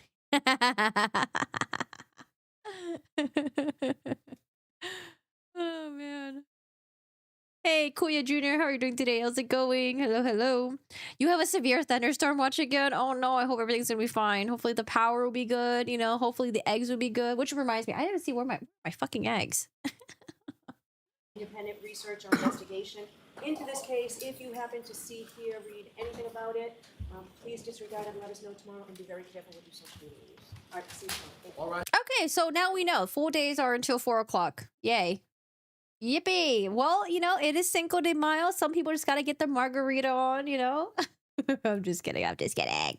All right, y'all. So today, if you guys didn't watch today's testimony, I'm just going to do like a little baby mini recap. But if you guys want to, feel free to watch from the beginning.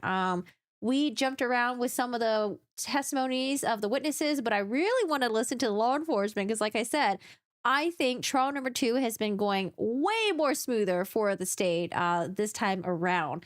A lot more tight. We're straight to the point. We're not just like lolling on like, oh, how much snow was out there? How much was everyone drinking? Oh, like, what were you doing that day? You were just drinking in the bar. Like, we were just like cutting through the bullshit. All right. Straight to the witnesses and the testimonies, which is a lot better in my opinion. Now, today, we got to hear from, oh, that's right. There was what was her name again? Ooh, what was her name? Forensic scientist. So Hannah Knowles, forensic scientist, was the one who did the conversion of Karen Reed's blood. And they believe that when Karen Reed's blood was drawn at 9:08 a.m., again, her blood was drawn because of the Section 12. Her parents were really concerned from her because after she found John O'Keefe, they were riding back in Carrie Roberts' car. And she called her parents basically saying that, like, if something happens to John O'Keefe, I might do something. And so her parents, called law enforcement. They were really concerned.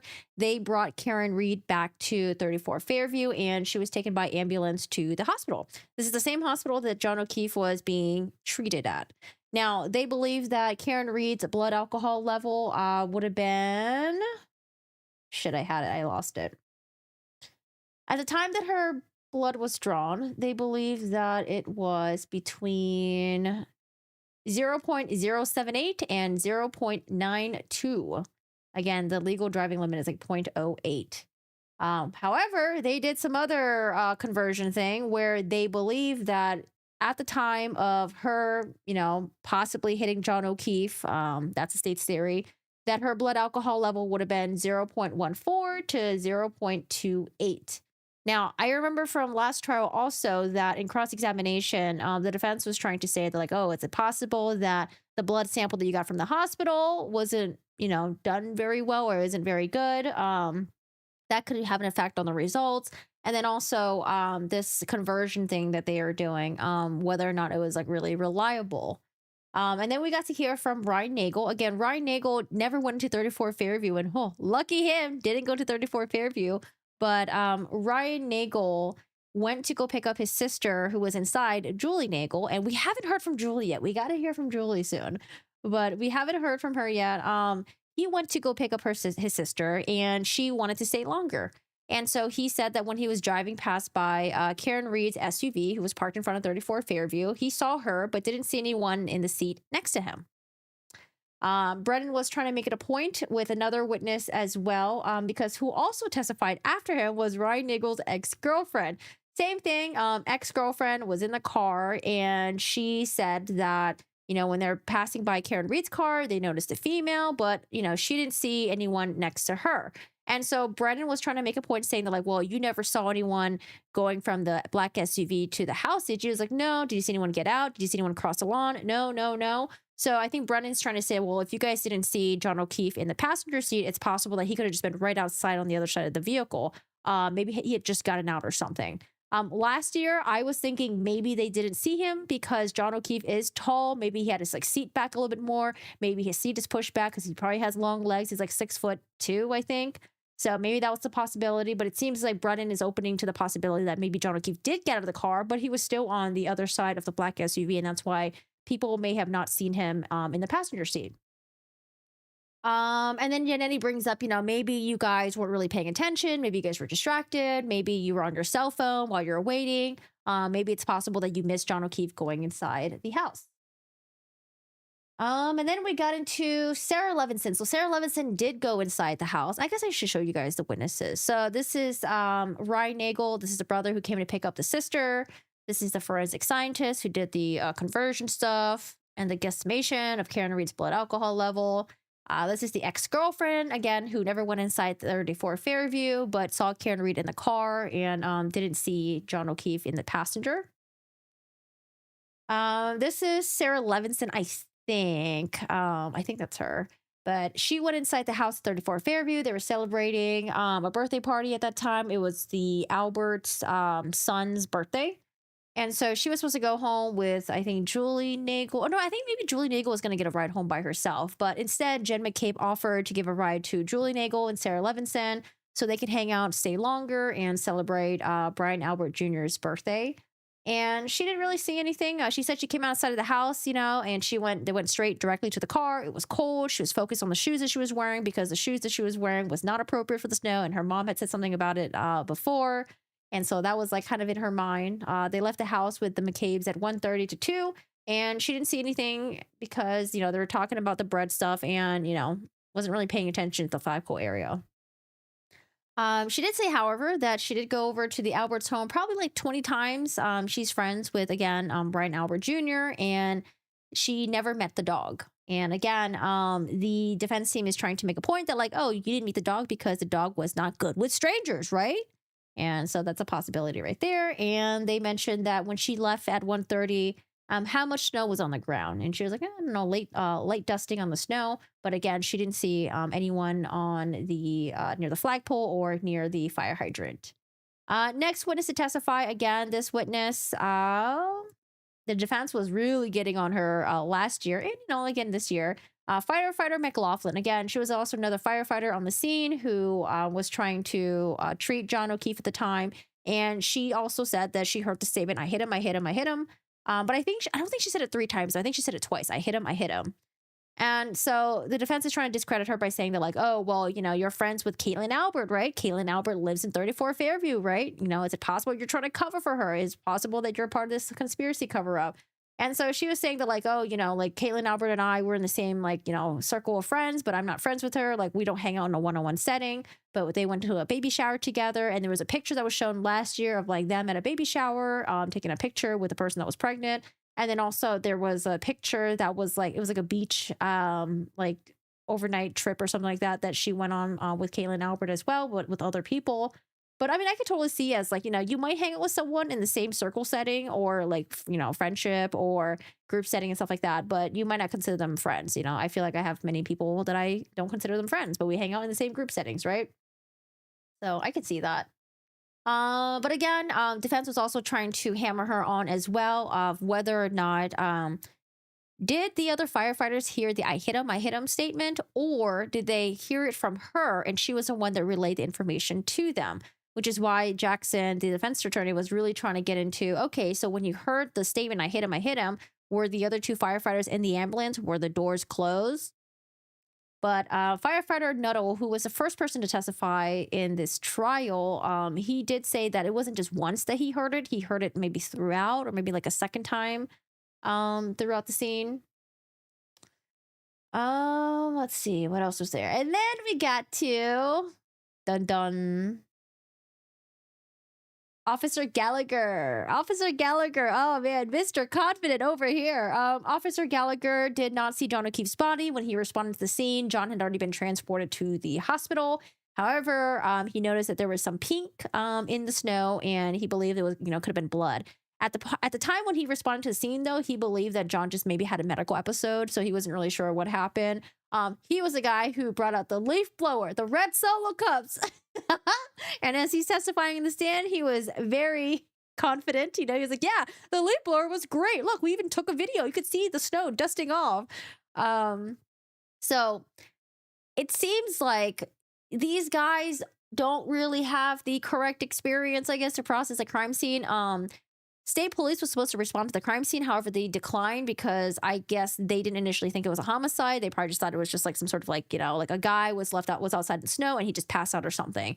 So state police didn't want to respond. And so Canton PD had to essentially take over with their leaf blowers and their red Solo cups. So yeah, we got to see the video again of the leaf blower, in action. He talks about how there's an evidence room and how only 2 people have access to it, how it's like very strict, and how they took there was a glass that was found at the scene. It was right by like the pink red blood. They bagged that into into temporary evidence, and then it was transferred to state police on February 1st. There was a criminalist who came and picked it up to transport it to the Massachusetts State Crime Lab. Also, the plastic red Solo cups were replaced in temporary evidence. It was refrigerated. It was transported in a Stop and Shop paper bag, which is, I think, a grocery store over there. And then also, as they're doing the leaf blower thing, they didn't find any red taillight, pieces. They only found the cocktail glass. He said that, when they were doing the leaf blower thing, they found the cocktail glass, and then they were also looking at the asphalt berm. It's like a little, I don't know, it sounds like it's like a little curb area. Because he was thinking, did John have a medical issue? Is it possible that he tripped over the asphalt berm and that's how he hurt himself? And, at some point, Canton PD and some of the investigators, they were not part of the investigation anymore because, they didn't want to seem like there was any bias, anything. And then y'all know who took over. Mr. Proctor took over. And then, we're continuing the cross-examination of him. And like I said, he is very confident on the stand, and we're in cross-examination right now. We're going to continue cross-examination tomorrow. The judge did say that this week is going to be full days, no half days, no early release, but it seems like full days means that they testify until 4 o'clock. So that's what we got. That is what we got. You guys have any questions or anything? Any questions? Hi, Shanzo. How are you doing today? Hello. How are you doing today? I'm doing good. I'm chilling, I'm just chilling. Yeah, I don't know. I was going to do Sarah Boone sidebars today, but then I was like, oh, today's testimony is kind of interesting. So, we might be starting to get into some other law enforcement testimony that might be redundant, that I might not be interested in, and might do the sidebars then instead. When did he retire? Hey, Turkools, how are you doing today? He retired 2024. 2024. I forgot what month though, but I think he said April 2024. He retired last year. Imagine retiring and then you're like, oh fuck, I have to go and testify on the fucking stand. Not fun at all. Not fun at all. Hey, WK, how are you doing today? How's it going? Craving a Corona. You're watching Criminal Minds? Criminal Minds. What is Criminal Minds? Have anybody seen Criminal Minds? Wait, is that the Netflix show? Criminal Minds. Oh, no, I actually have not seen Criminal Minds, but I've heard good things about. Damn, 18 seasons? Oh hell no, that's too many. Each episode a standalone episode, or is it like each season is its own thing, or I don't know, man. 18 seasons, that's a lot. That's a lot.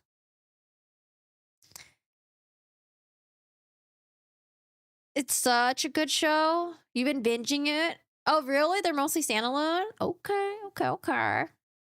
All right, let's see some of these comments. All right, we got some theories here. No one saw the body because it wasn't there yet. They moved it after the most everybody was gone. I think it was killed or beaten in the garage or away from the main party, and they hit it. I think they beat him or fight started in the garage. Maybe he was pushed down the stairs in the basement. Dog was down there, bit him. They finished him off in the basement. Moved to the yard. Do not want a dead body calling 911 with the dead body in the basement. Carrie wanted to go in and find out if they were invited. Sounds like they were both questioned. I read that he had some sort of information that Colin was a criminal. I think one pant leg cuff area was drenched in blood. Maybe that's why his shoe was missing, because it was covered in blood. They cleaned it before putting it by the flagpole. I just can't imagine wanting to just drag someone's body outside on your fucking yard, you know? Why wouldn't you put him in? There's like these like train tracks that were behind their house. Like, why not put John's body there, or like dig, I don't know, like dig a hole there or something, or like make it seem like it was a hit and run, like someone else did it, you know, and then just put him like down the road or a little bit to make it seem like he was walking home. I don't know. I still find it hard to believe that you have like a house full of people who are part of law enforcement or like friends of law enforcement. It's like, hey, let's just put him in the yard by the flagpole and by the fire hydrant. It just seems really stupid. But then again, I mean, there are criminals that are dumb as fuck, but I feel like, wouldn't it just be better to just say like, hey, you know, like, two of us are law enforcement. Y'all are family members. We have a bunch of witnesses here. Let's just say that it was an accident. You know, why drag the body outside and all that stuff? It just seems. I just can't. I don't know. It just seems really weird to just leave the body out in the front of your yard, like, you know, towards the street. Yes, but like still outside of your fucking yard. And then you would just get really lucky that Karen Reed backed up into the John O'Keefe's car and her taillight was fucked. I don't know. A lot of stuff in this is just like a lot of craziness. Lots of questions and lots of craziness. All right, Kuya. What does Kuya say? They're really using police as framing her as evidence. This is crazy. I'm good. No liquor for a few days, but this trial is interesting. Yay, no liquor. Are you quitting drinking for a little bit? I was probably lying on the floor unconscious. It was dark, right? Yeah, we did a Google Map thing. There are no street lamps on that side of where John's body was found. There is a street lamp by, I think, the mailbox, but yeah, where the flagpole is, no street lamp that I saw. So it's possible that it was just really dark and people just didn't see. Also, people were drunk too. You're like leaving the house, you know, you're drunk. Like, are you really like paying attention to what the fuck's on the road and shit like that? I will say though, there was a good point that was made. Because Jen McCabe said that she had her back turned, and I would expect the women, the ladies in the back, were too busy having their bread conversation. Matt McCabe, however, you know, I think the defense made a good point saying that, like, hey, you know, I think when he was, I forgot who they were cross-examining. It wasn't Matt McCabe though, because he hasn't been testifying yet. But they mentioned that, like, oh, you know, you're driving a big car, SUV, you know, you have your headlights on, you know, you didn't see anything. You didn't see anything there. But I'm thinking Matt McCabe might have just been fucking drunk as well with everyone else. You know, like everyone's just fucking drunk driving. Jeez. But yeah, we've all got some different theories here. The Colin thing. I mean, they're not letting Colin in. That's already been something that's been excluded by the judge. However, the judge did say that, like, you know, if the defense can show some connections, they could still bring in the Brian Albert and Higgins. But yeah, nothing with Colin. Hey, Yoshi, how are you doing today? How's it going? Hello. Big Vaughn, Karen hit him. She left a voice message. I fucking hate you. After he did not call it back, she freaked out. Bloody foot wouldn't make sense with a car accident theory. I'd be interested. Bloody foot. I don't remember. Are you talking about the pictures when he was at the hospital? Were there pictures at the hospital? I don't know if I remember Bloody Foot. Cinco de Mayo, yeah, we're chilling. You know, we're chilling today. Yeah. Does anyone know which of these cops linked to Sandra Bridgeport case? I heard the guy that was going over the text messages. I heard that he was also the same guy who was who was also uncovering text messages in that case as well. But yeah, I don't really know too much about that. But I know there was like some other law enforcement, but I don't remember who else. I think it maybe more like not Canton, but like maybe Massachusetts State Police. All right, guys. Well, that's it for today. I will see you guys, later this week. We'll see who else testifies this week. I think it might be a lot of law enforcement and redundancy, but I mean, I wanted to listen to his testimony, and I kind of want to listen to maybe Lincoln Good's testimony as well, but we'll see. We'll probably be jumping around, but I appreciate you guys being here. Appreciate y'all hanging out, watching this trial together. Appreciate your theories and your input and all that stuff. And thank you so much for just being super fucking chill. This case can get really heated sometimes, but we're chilling over here. We're chilling. Cheryl is he's not even here. He's out in the hallway. He's sleeping right now. It's very cloudy outside. It's nice and dark, so he likes to be out there. It's too bright in here for him. He doesn't like the brightness. He's like a vampire. He doesn't like the brightness. Dino, thank you so much for hanging out. Yeah, hopefully, I can watch Sinners, and then if you guys watch Sinners, or if you guys watch the new Marvel movie, let me know how it is. But oh yeah, I forgot who it was. I think a bunch of you guys recommended Pitt. I think I'm almost done with Pitt. I think we have a couple more episodes left. So I can't wait. I know, he's a little vampire. He doesn't like the brightness. Yeah, Vaughn, thank you so much for hanging out. I appreciate you guys being here. Kurt, Dino, Sarah, and then Shaniqua. I hope you have a good recovery, and good luck at your physical therapy session tomorrow. All right, guys. Well, that's it for today. I appreciate you guys being here. Have a good one. Take care. Go outside, get some fresh air, and hopefully the weather's not